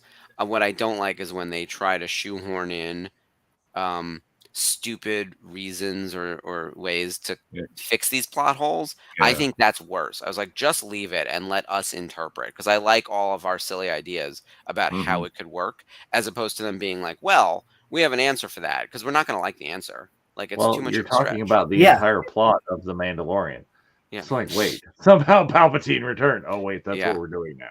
But How and did you by the do Fill that? that in now. By the way, every show is on board. We talk about programmatic over here. Is every show going to participate? every show on Disney Plus is participating in how Palpatine returned. It's like we got cloning as a stream in every damn show. And they're like, we're gonna make it make sense, people. And I was like, just keep digging. Just keep digging Somebody's out getting there. cloned somewhere, and we're gonna see it. Yeah. The cloning thing doesn't bother me too much, though, because there's so much precedent for it, right? Like, it was the whole focus of the prequels and the Clone Wars, and we call it the Clone Wars because of the clones. And it was a big part of the EU, even though that's not my Star Wars and it no longer exists, right? So I'm just going to keep saying it to bother people. Parts of it coming back here and there. But, like, there is, It's a big. I'll lay money that at some point we see Luke. All right. My thing that I'm going to bet money on, and again, I'm never right, so this is always good money to bet against me. The movie that Filoni is working on, and being so tied to Heir to the Empire, they're probably just going to call it Heir to the Empire, and they're going to steal a lot of plot That's points. actually written about. Other articles have been written about that are called Heir to the Empire, and that's actually a subject we've talked about before. Of if they were going to use the Heir to the Empire book, and it's not as good as, for example, the book was, people are going to riot because the book is on such a pedestal. Yeah, but we're not going to get Mara Jade. We're not going to get like Luke and Mara having children, like, because it wouldn't make sense. They'll already have to change things because of what they've already done. You've already got Ben. Ben has got the wrong parents. It's not you're not going to get Jason and Jada. Jason is Syndulla, so we're right. Those major plot points aside, though, I think anything with Thrawn, although even though Timothy Zahn wrote the original, he also wrote the new Thrawn books. Like, you use that as the starting point for his character, but you extrapolate the themes and the plot points that wouldn't be contradictory from original Heir to the Empire, and you then just poured it into this time period. Because now we're back in the correct time period, at least. When we were dealing with Thrawn in Rebels, he was out of time. Like, he wasn't in the same time period that the books were originally written in. The books were originally written to be like post episode 6 in what was thought of as like the episode 7 time period, which is now like the Mando time period. Right. Like, that's the time period where the original Heir to the Empire took place. So when we meet Thrawn in like Rebels season 3, which is years before A New Hope, it's like, this doesn't sync up. Now he will be in the time period that Timothy Zahn had originally intended. So I feel like there's a lot of potential there. Yeah, when you see Thrawn in Rebels, it's kind of like what happens to Ahsoka is like, well, where was he during the entire OT? Yep. Hiding in the back somewhere. Yeah, which he was they kind of did is like, now he's in the unknown regions. Yeah, it's like, where was Ahsoka? Okay, the world, we just hid her for that entire time. Yeah, she's gonna need to at some point explain where she was. And she could do it in passing. It doesn't bother me because, again, it's a production order thing. But I get that people want those answers, and it would be cool if they told us something. And this only takes place over a finite amount of time with between episode 4 and episode 6. I think it's. I love this part right here where, like, Luke is like saying, to everybody's like, to Leia, I'm gonna go confront Vader because it's the only way I'm gonna be able to save you guys.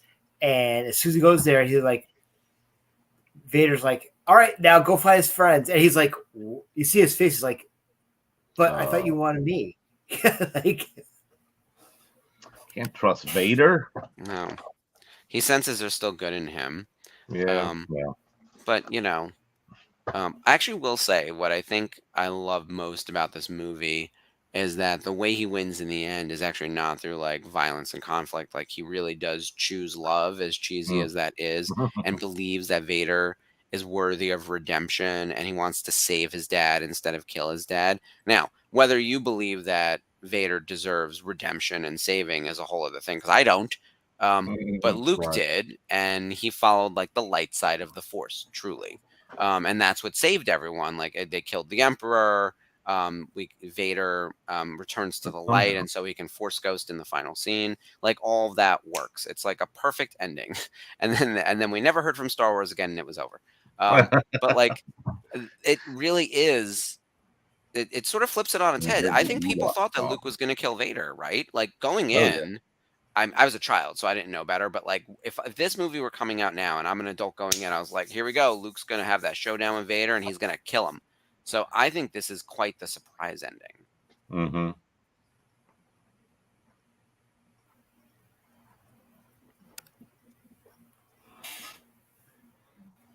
And now we're back to Matt Okay, Vader helmet. so are we going to talk about the fact that GQ got Natalie to admit that if she got the call, she would come back to play Padme?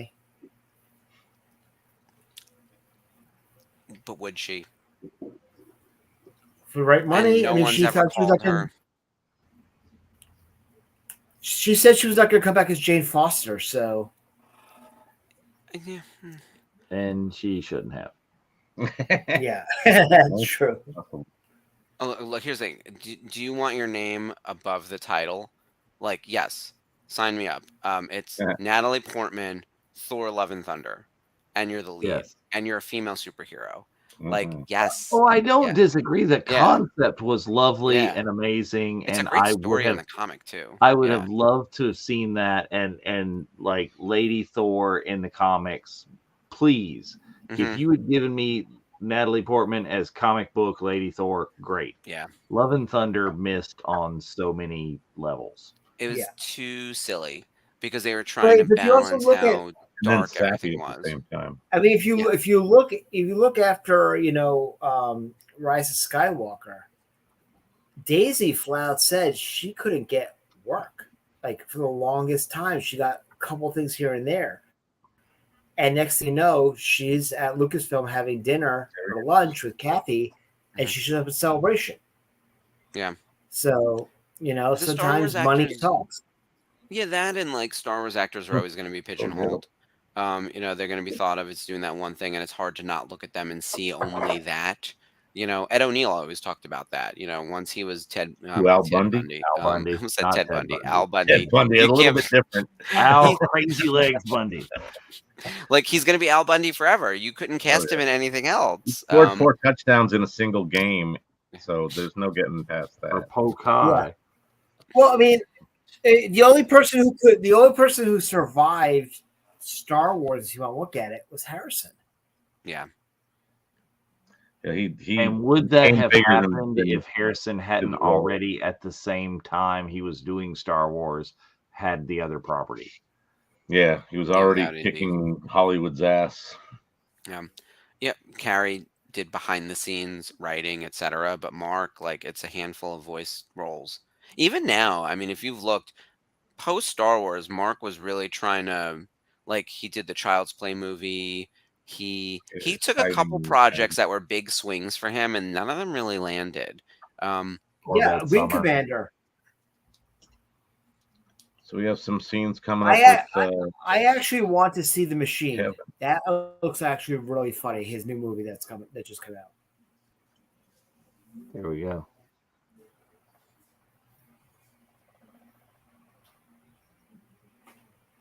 I remember Kevin talking about the scene here that Tony Cox was doing it originally, and then some of they had to switch up with Kevin. Yeah. And you can, if you look closely, you can see the difference based on their sort of body types. Even though they're both, smaller size, these one's got, like I think Tony's arms may be a little bit shorter, just in general, and so you can see that in the character kind of as he's holding on to the controls.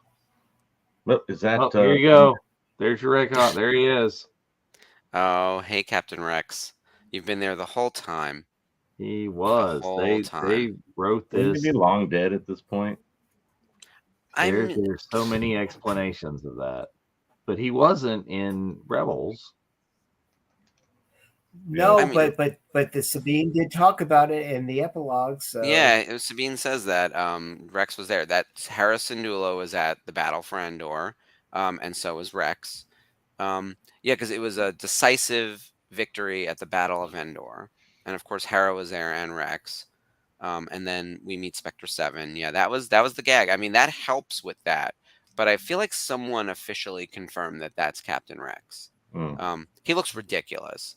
If that's Captain Rex, but I don't. That's another one where I'm like, it's so unnecessary. but it's also like the fans demanded it Close and like enough. got really loud about it on Twitter. And I think Right. Lucasfilm was just like, yeah, sure. Which they usually don't do. They're usually not that like blasé about that. But I think someone like a Dave Filoni was like, that could work. Sure, say it. Yeah. You It's know, not gonna hurt And, anything. and Pablo was probably like, yeah, why not? You know. Well, I'm sitting here watching every time the Emperor turns around in the chair after hearing Ian's story. Is I'm like looking for the little feet that are going that are moving the chair for him. So it's like, wait, can I see it? Does it show up? Did it make the edit? That's great. Oh, so he was physically moving the chair himself. It wasn't. So he tells the story, Yeah. and I think he told it again on the live stage at Celebration or somewhere. Yes, he told he it did. again recently, and he's saying that the chair didn't always work exactly right to just kind of move around. So underneath the robe, his feet are just going. That's amazing. Ian's a constant professional, and I'm sure made it work at all times. He knows how to slip in and out of that voice. Like it's kind of horrifying. Well, the funny thing is that you're utilizing that the panel. I mean, which panel wasn't great, honestly. It was a step up from the Phantom Menace panel that we had in Chicago. But the one thing that Bing not asked to do was do the cackle. And he did the cackle and then smiled and continued the conversation. Yeah. And you're done. Yeah, the one thing about that panel is there's some awkward moments. Especially her Well, Billy D. interaction with Billy D. Oh, Billy D. But then 20 minutes, half hour, an hour, whatever it was later, he's on the live stage with Christina. And was phenomenal. And he was phenomenal. She brought the best out of him. Right. Ashley's saying that Ezra's lightsaber drops tomorrow on Shop Disney. What's tomorrow? Ezra's lightsaber. Lightsaber. And it's not the blaster saber. No, yeah, that's the reason why I'm not buying it, because I would absolutely buy the blaster saber. Yeah, same. But they're saying, I think, is a lot of people have the theory, the reason they're dropping this saber is that this saber is going to end up being used in Ahsoka. That Sabine is going to be Sabine should be wielding this saber. That makes sense. Yeah.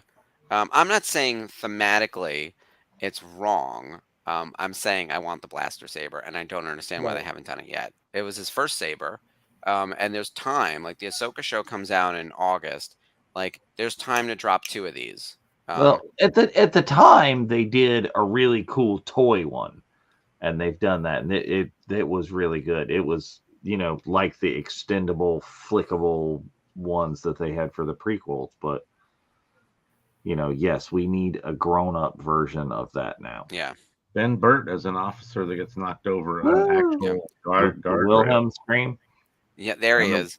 So we were allowed to get Ben Burt to sign autographs for us at Topps, but like they were really weird about creator signatures, so we had to get him as his on screen, and so we got photos of that, and people were like, why do you have him signing as this random Imperial officer uniform instead of like sound engineer, the creator of like the bleeps and bloops for R2D2, like all this iconic stuff? And I was like, he had to be on screen.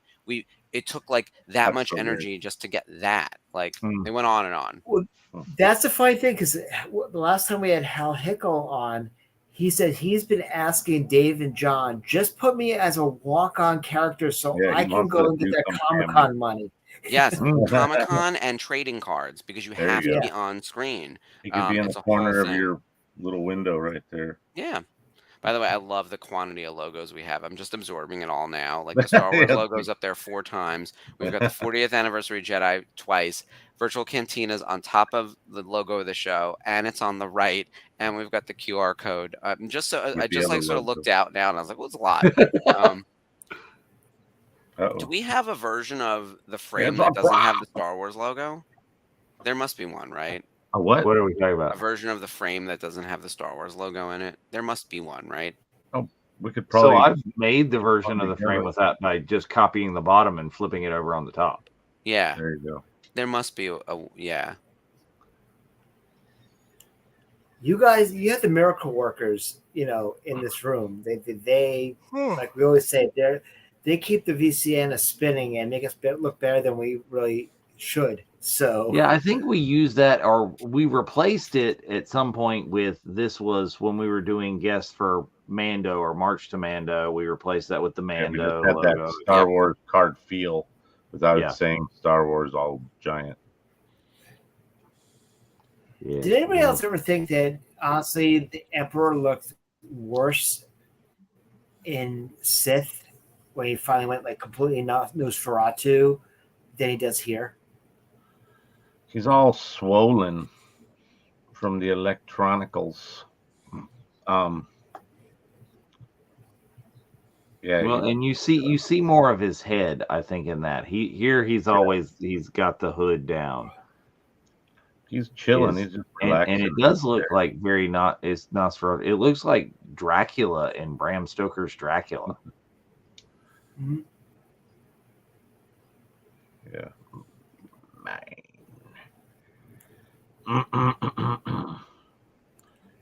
In Chicago, my friend Sean actually had him write something dark side, and he looked at him and he's like, "Really?" And he's like, "Yeah."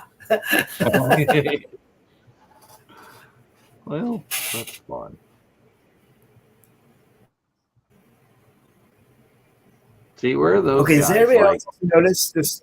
Did everybody notice the stormtrooper with his hands over his head? In that scene, I was not. There's I a was man not without watching. his I was helmet. watching like the rebel trooper next to that's just kind of like looking at Harrison for no real reason. I love how 7 guys got to go run after Chewie. Or the droids or whatever it was. So here we go. Ewokapalooza. Woo! Bye. Party. You're done. Yeah. All our Ewok friends are on the attack. This is their home turf. Oh, hell yeah. They know what's up. And they eat people. Which, by the way, that doesn't make them a cannibal because they're not also people. They're not people. Nope. Yeah. So, yeah. So They're they're just delicious carnivores. to them. Yeah, exactly. To quote Kevin there's Thompson the new from horn, the Disney Parks horn. And, Stormtrooper tastes like chicken, according to Kevin, so it's all good. Yeah, which was great because he mentioned that at Boonta last year, and Samantha was like, "Excuse me?" She's standing next to him. Okay, that's a different. Oh, there's a new fight right there.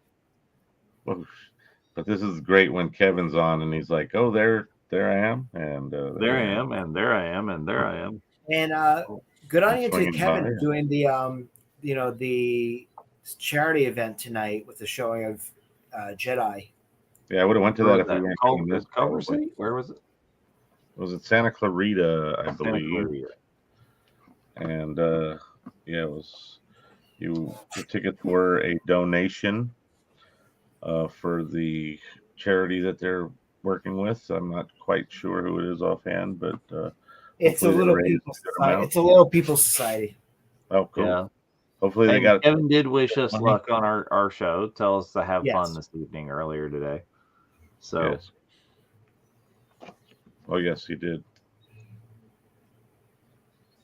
But yeah, this is hilarious. I love see, you can have the little comedy elements and it can be great. Yeah. It's like, oh, let's just all have a rope and drag it. No. Yeah, when I first saw this, I was jaded, just barely a teenager, and Oop. they annoyed me a little bit more, kind of thinking of them as more for, a younger audience than me. But I've grown to appreciate and love them, and the actors that play them especially. But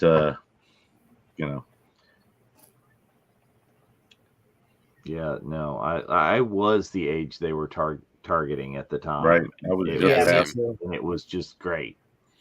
Yeah, I was obsessed. I had a lot of Ewoks merch, especially like stuffed ones. Those seem to be everywhere. And it wasn't just Wicked. They had like a bunch of them. I feel like when I had one on my car too, like the car cling. There was a handful. Yeah. There was at least 2 of these because there was the also one a with girl. the pink, the one with the pink cowl. yeah, Mhm. but they also had Chewbacca that like the hair was like everywhere.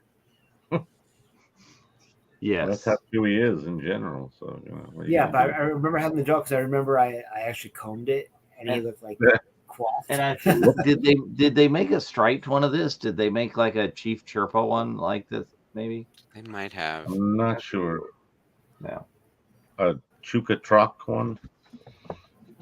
Well, you of course have this merch. That's very cool. There it is. Ooh. I saw. there. It's cool to have them Chub in. Ray with the Ewok Assault Catapult. But this was Chub not Ray. OG. This was not made at the time. This No. is a re-release from what, 2010 maybe?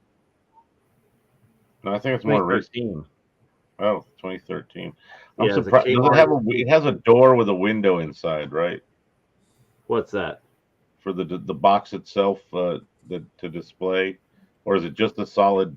No, this is just a solid cardboard. box. This does not have a display. This is just a solid box. I've got it in. Yeah, I know you have it inside that plexiglass case, but because that seems like it's ahead of their like plastic reduction idea that they're going through now.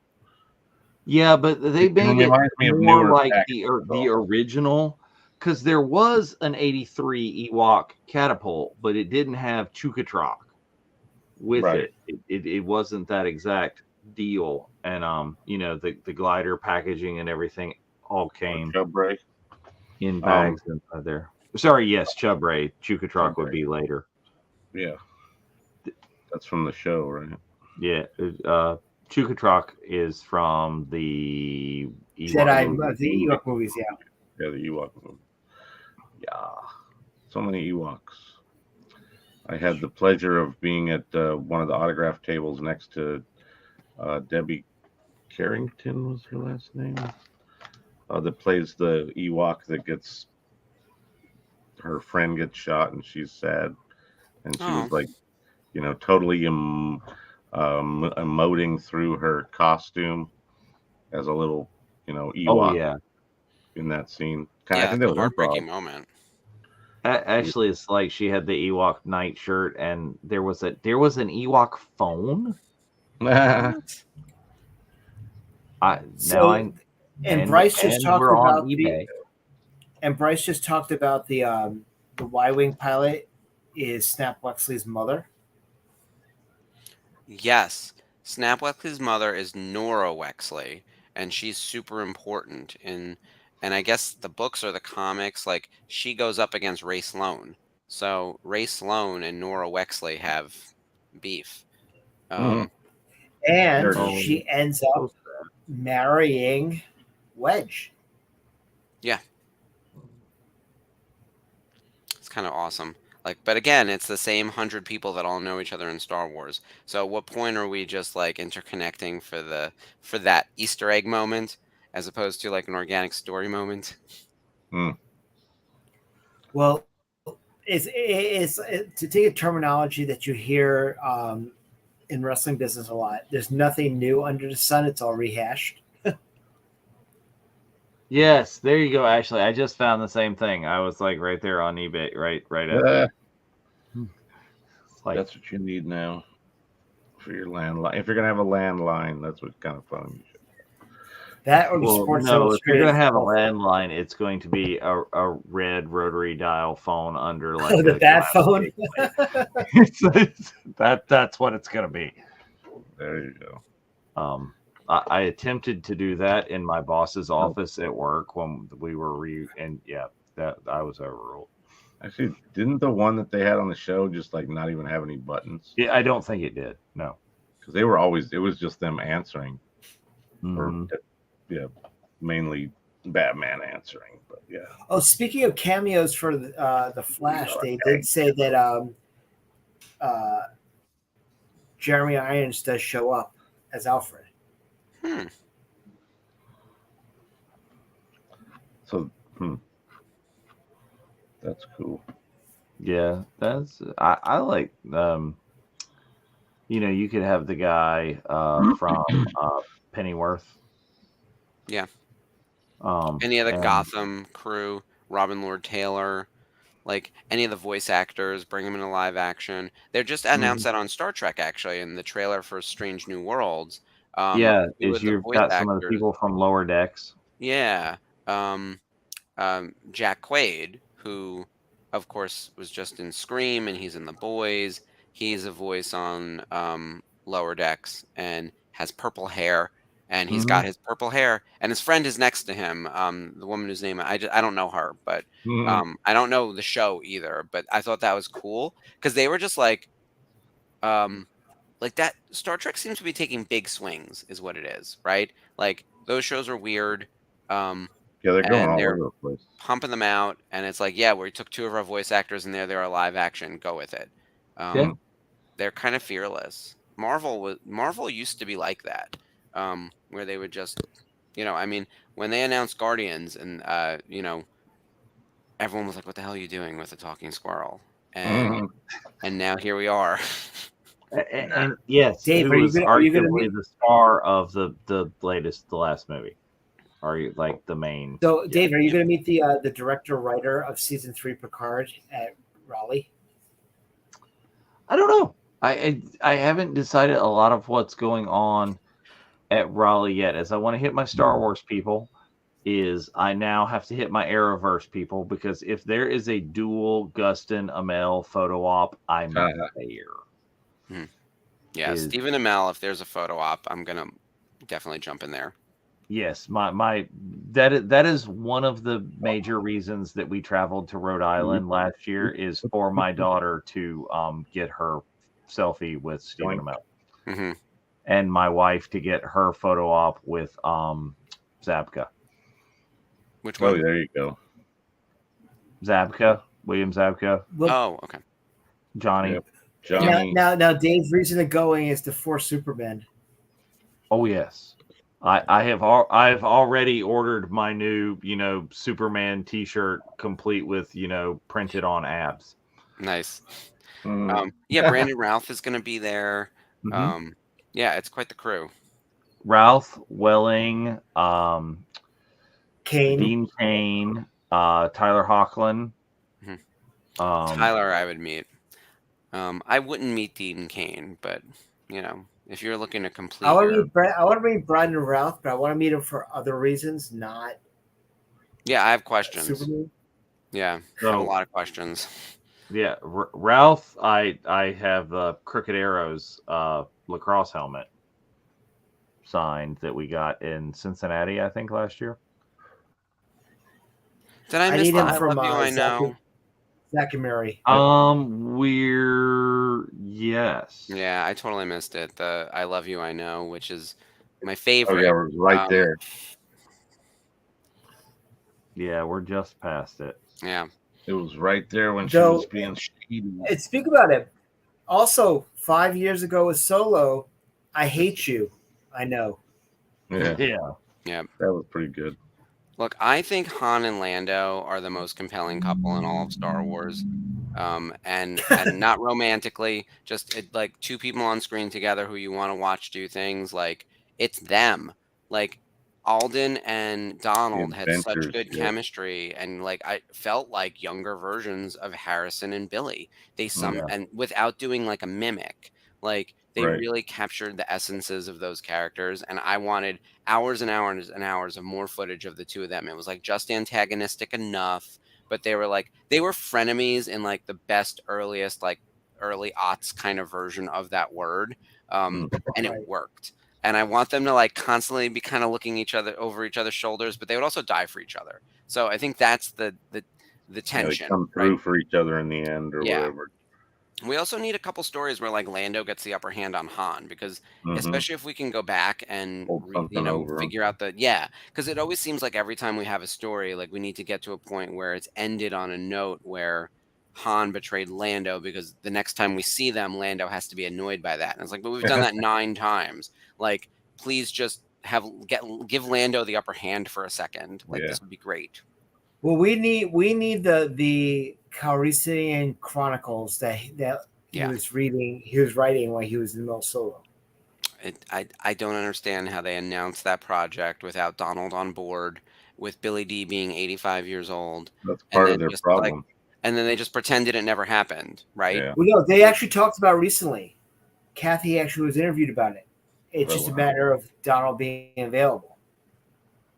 It's been 6 years. Yeah, that's a long time. Yeah, they're I not mean- going to pay him what he wants, is what it boils down to. And if they I haven't already mean- recorded their stuff with Billy D, they're out of luck.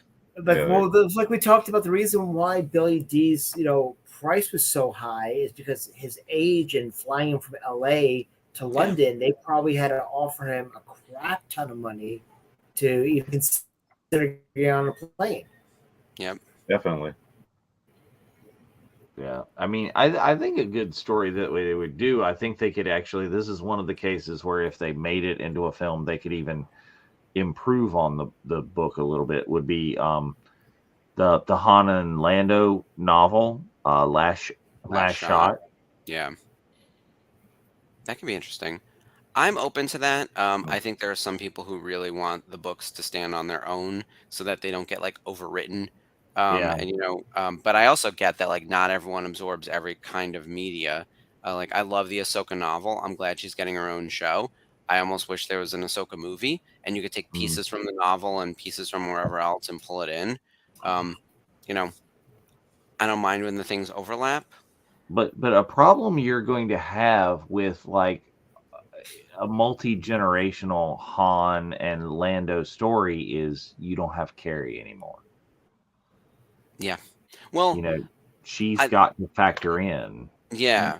Well, I If also it's think not that like before episode 4, there's no her yet. So I mean, she exists obviously, but yeah.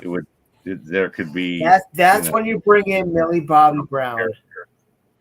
I think honestly you don't need her because the story is Han and Lando, and if it is before A New Hope, we've never met this woman before. Right. We know If Kira's it's out before there. A New Hope, yes. If it's like it was in Last Shot, is you've got Leia behind the scenes like running the deal and so after Jedi, this, it makes it more of a Han, Lando, and Leia thing than it would be just a Han and Lando. Yeah, it would be set in the Mandoverse, which at that point then it would be weird if they didn't look like Harrison, Billy D, and Carrie. But if you set it prior and we've already recast with Alden and Donald, do it then. Like I'd rather see the earlier years and the lead up to getting to Jabba, but also at the same time, I don't want any more content in the 90 years of the Skywalker saga. This new movie that's going to happen, that's like Old Republic or whatever it is,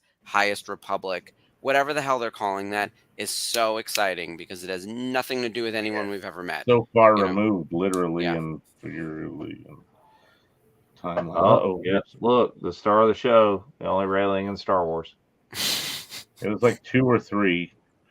Ben went over 1, but it obviously didn't help him. If there was no rail there, it would have been. Yeah, it was a very low center of gravity kind of rail, right? Yeah, that was the best part of his scene. There was him flipping literally over the. I wonder if he did his own stunts. Highly doubt it. They never did. Especially in the 70s. So well, did they talk about like the fact that David Prowse, like he was able to lift Ian, but they were very frightened of that whole scenario that they had to do like wires and stuff. Oh yeah, I would think I so. want That would to just make sure they could replicate the scene too, because if he gets tired, then. Also, I mean, we have actors unions for a reason. Yeah, like safety concerns. Like just because Spencer Wilding did is we in physically 1983? capable. Yeah, I mean, SAG-AFTRA Very still much so. existed, or I guess they were just SAG back then. The AFTRA part was not merged They yet. hadn't combined. Right. Yeah, but like Screen Actors Guild would never have Been around allowed forever. that kind of stuff. Now, people break union rules all the time. You hear that about like duration of shoots, quantity of days run together. Usually, you just get like paid, as opposed like or they pay a fine or something. But like in theory, that seems like a stunt thing. That there should be wires and stuff. So that con I was talking about earlier in Texas is run in conjunction with Ace Comic Con. It's Elizabeth Olsen, Andrew Garfield, Brie Larson, Amelia Clark, Kit Harington, and Haley Steinfeld. Wow. That's impressive. I Katie. didn't realize that Ace was really back. So Steven is working with Superhero Con. It was that con that it was supposed to bring, Ewan and Hayden and all those people in Texas, the San Antonio con that got canceled because of COVID. And Owen Wilson was supposed to be there. Wow. This is trippy how he is like the early versions of the whole emoting through the mask thing. Oh yeah, I mean, where just you get this feeling and the speed of the. You will die, young Skywalker.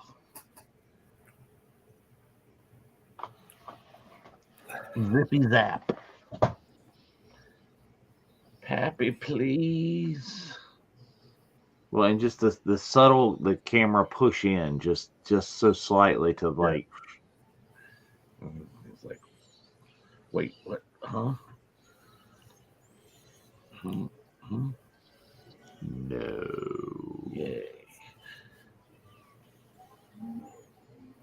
We were already freaking out over the fact that he was zapping him with his hand. No, so one of my one of our members just saw Christopher Lloyd at a con, and he said that he has Mandalorian prints now on his table. Oh, I bet he does. They pushed that huge. It was sure the week. Actually, that doesn't surprise me, considering a lot of those the Back to the Future people are represented by Ben in official picks, so it doesn't surprise me at all that Chris Lloyd would have that. But still.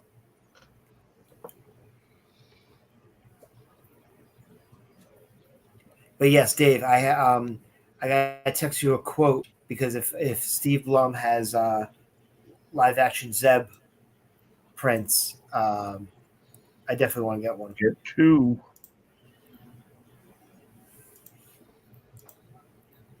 You may have to send me that again if you text. I didn't send it yet. Okay, I'm sitting there going like, I hadn't seen that.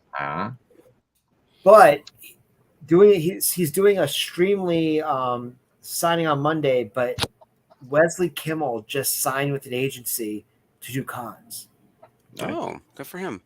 Right. He's young. I mean, yeah. I mean, we had Grant Feely. We had Grant Feely last year at Rhode Island, and we got Vivian all over the circuit. She's coming to Boston. And young Diego or young Antonio, yeah. Antonio. Yeah. I mean, I have my my Lola ready for Vivian. Lola. Yeah, look, they could literally be a kids' table at Celebration. We've got numerous kid actors. They could all pop in. See, that would be hilarious. You put them in the room and literally have a kids' table. Yeah. It's like the kids' table. Something very interesting. So Vivian canceled off the last day of Celebration because she got called back to set like on Sunday. So her agent actually was sitting at the table with pre-signed prints and said, You either have this or you can have your money back, your choice. But Vivian signed this before she jumped on a plane last night. Yeah, smart. It's a good way to do it. Because I'm sure many people just want the autograph. They're not as keen on like meeting the person necessarily. There are other people who want the full experience or want the photo op. Also, like, you don't know when you're going to have another chance to meet these people. Like, who's going to either stop doing cons or get onto a project that they can't do it for a long time, or we get another COVID shutdown. Like, you never know. So I hate to miss out on things, especially when people are rare.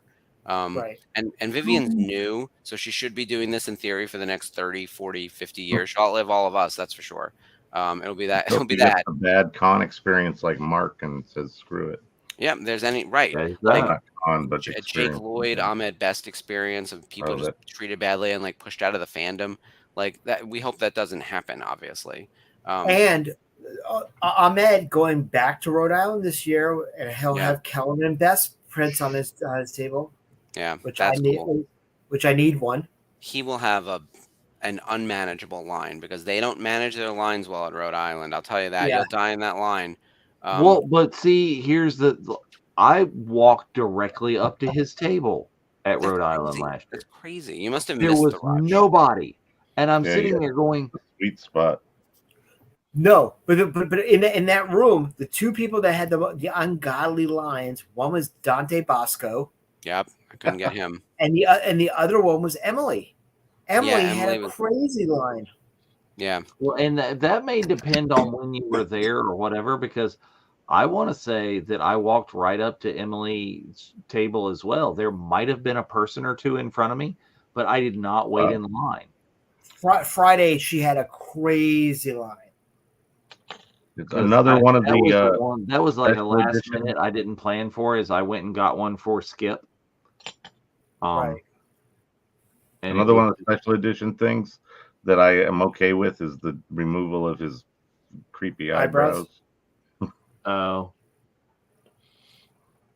Anyways.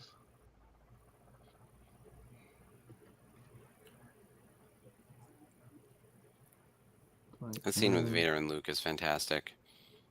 Well, and there's so much the subtlety, the thing where, I'm wearing all black, but you've got the little special bib that relieves white that opens up when he's not being all Anakin dressed in black again. He's less emo. Yeah, Bryce, I love that story of Sophia and Vivian sharing goldfish and talking about Star Wars merch in London. Nice. Okay, this is one of the special edition things that annoys us not of me is this room. Huh. Like, really? There's this much space in the center of that sucker? I would think it'd be filled with chocolate. What do you think it's like? You think it's like a Malteser or a Whopper? It's just, it's a truffle. Anyways, it's one of those. What are they called? Those one. Anyways, yeah, it's tasty. Yeah, like the big giant corridors or whatever where you can get through there. Yeah, I'll almost buy, but how big that room is with just that little core area was pretty massive. Yay! Yeah. Look, congrats to Wedge, Billy D. Lando, and Nine Nub. They did it. The three of them all get credit for blowing up the Death Star. And Admiral Akbar, look, he led a good assault. Like, there's a reason that he's still like one of Leia's most trusted people 30 years later, right? Well, there they are. There they are. Oh, good. Team. So they're a good duo, those two. Both. And Raleigh. I love this meme that I posted up of Leia. He's my brother, and Han says, "I've never been with twins." Yeah, and I saw that one. That's great. Classic. Twins, Bezel. Wow, Kids movie. It's after the time, but the light is not lit. It's okay. It's well after the time. Yeah, but that is like the most hilarious as they're kissing there, the most hilarious expression on Han's face that he's just, you can see like the light bulb go off. He's thinking, he's pondering, and he's like, oh. I get it now. Oh, you're both nuts. Look, the red flags are everywhere for everyone. From Anakin to Han to Leia. And Luke is a whiny bitch too, but he pulls it together. Luke actually has a really great story arc. He pulls himself up from like being a really whiny bitch on Tatooine to being like the hero of the series. He has good growth. Leia was already who she was. That's was great. Yeah. Yep. Well, that's one of the things Hayden said is that when he took over the role of Anakin in Clones, he actually watched footage of Mark Hamill as Luke to try to get that whiny-esque type of Yeah. family trait. Mm-hmm. It's Well, like he poetry. nailed it. Yeah. And here is the travesty of the special. Yeah, this is horrible. Do people really hate this? I'm not What- bothered by Yeah. this. It bugs the hell. I was sitting there cringing in the theater. I'm glad it's actually muted here right now. I would so much rather hear the Yub Nub Yub song. And then I could see this visual, but I was just on the Forest Mood of Endor. I'm not over there Mhm. at Coruscant. I'm, Yeah. you know, so I could be hearing what's happening on that planet. You could have put a My lot of favorite this thing- in with Yub Nub. Yeah, they could also Yeah. do that. But I think I totally love- redoing it is just the. I love the crowd surfing stormtrooper in Coruscant. Like, Yeah, there's some funny little Easter eggs in there. But see, look, this But right here's the there, thing the, is, the map so what we painting know now- goodness. but what with the retcon already, because we know that the Empire really didn't topple into the Battle of Jakku, and yet you're going to Well- all this and say, There would be celebrations, though, of this happening, because this is a decisive victory against the Emperor. But you're right, that Right, but there's this- still fleets loyal, Massamita and Ray Sloan and a whole slew of other Imperials, and it's going to take a minute. Yeah, so it's got to keep going. Yeah, that can just change overnight. Look at Yeah. that party. I mean, this is a revolution. It was a civil war. You guys know the difference, right? A civil war, the country that it started with still wins, but a revolution, a new country forms or whatever. It's the same thing, just different outcome, right? This one's a true revolution. Like they toppled the government, and there will be a new one. It just sucks that like they don't hang on very long, and they don't do a very good job. And they're all exterminated 30 years later. It's like Jesus Christ, like it's Turn that around. circle of Star Wars, though. Yeah, like who's that guy? This is the third movie in the Star Wars saga that I've seen. Who is that guy? Yeah, it's brand new, It's supposed dude. to be Luke's dad. It's like, why are we the that guy? same age? did somebody actually, I think on our that chat that Andrew wrote up that said they should have took out Alec Guinness and put you in there. Yeah. Yeah, if you're gonna do one, you got to Should do have put I love Grogu it. in there for Yoda too. What the hell? But Yeah, it doesn't make sense, but also we spent time with Alec Guinness in this movie, Right. and in 4 and 5, so I get it. Yeah. I guess Alec Guinness died Yeah. at that age, or Obi-Wan died at that age, whereas Hayden or Anakin died at the age he was. Like, you're stuck in that. That's the only way that would When he make went sense. to the dark side, basically. That's always been the explanation. Yeah. well, the explanation is because George wanted to. Yeah. Well. Yeah. They still have So- Sebastian Shaw in the co-starring credit, so they didn't Right. remove his credit. Well, he's there, in the suit, obviously at the very end. Which So- also at the same time, if you have an opportunity, we watched it 3 years ago. Watch the documentary Like My Father, which is the David Prowse story. And they talked about them refilming those scenes, a fan refilming those scenes with David Prowse in the helmet and getting the helmet wow. taken off. Which, if you need a good deal on that on DVD, contact a number of us in the group because we have that on DVD for some reason. Well, because we watched it. What was it like? We bought the Ewok movies, and all of a sudden that we all get it, and the next week it's up on Disney Plus. So, Yeah, that was interesting. but anyway, Yeah. ladies That and was gentlemen, thank you so much for joining us tonight. Amazing. Happy birthday to Return of the Jedi, to Star Wars, and to Solo. Tonight is really the real Star Wars day, not just May the 4th. Very happy about This is that. the May. This is the This is May. the May. This is the May. But this is the last of May. We're gearing up, obviously, for the summer snips. I believe next week we are going to be watching the panel from Star Wars Celebration London for Return of the Jedi. And we got a couple of great things happening, coming up in the next couple of weeks, couple of months. Excitement abound. Don't forget, you can also get your baseball jerseys, so please order those. Orders are for another month, and my plan is to have it before the end of the summer. So that's our plan for there. But very, very excited about that. Before we close out, Mark, you want to say anything? Yeah, this was a lot of fun. Thanks for having me on. Love Return of the Jedi, my favorite Star Wars movie. Always great to reconnect with the three of you guys on air.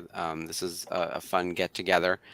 Be on the lookout this summer for everyone in the chat of all of our programming. The Daughters of the Galaxy premieres on Wednesday, June 7th. Our Rebels Revisited 1 year anniversary is Monday, June 5th. And then the Summer of Snips kicks off the week of June 12th. So Monday, June 12th.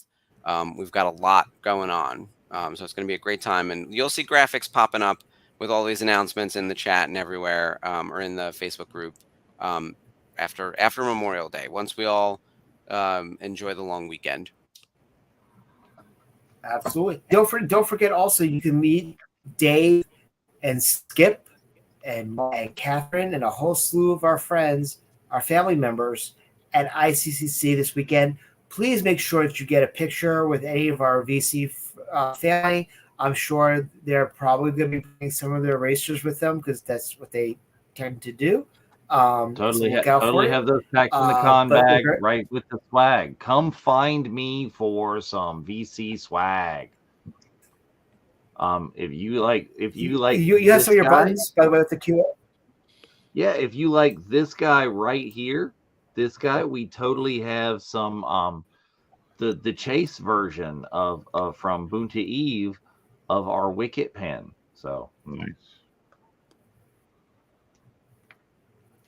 Do you have any of the VCN buttons that you made? I've got everything. Everything is packed. Okay, cool. Oh, wait, awesome. Do we have? Hold on. But yeah, swag bag. Mm-hmm. Yeah. There you go. Even with a usable QR code, that's so people got to look for our VC family over there. Support them. A lot of great artists over there as well. Please hear that. Dave, anything you want to talk about before we close out for this weekend? Well, just keep joining us. Even though I will not be around. I will be traveling. There will be a new episode of the Unifying Force where we talk an awful lot about, Star Wars properties, wrapping up Mandalorian season 3. We talk a little bit about the writer's strike and what that could mean for the future of Star Wars properties coming out, and a number of dives down the rabbit hole in a number of things. So join us over there on Sunday.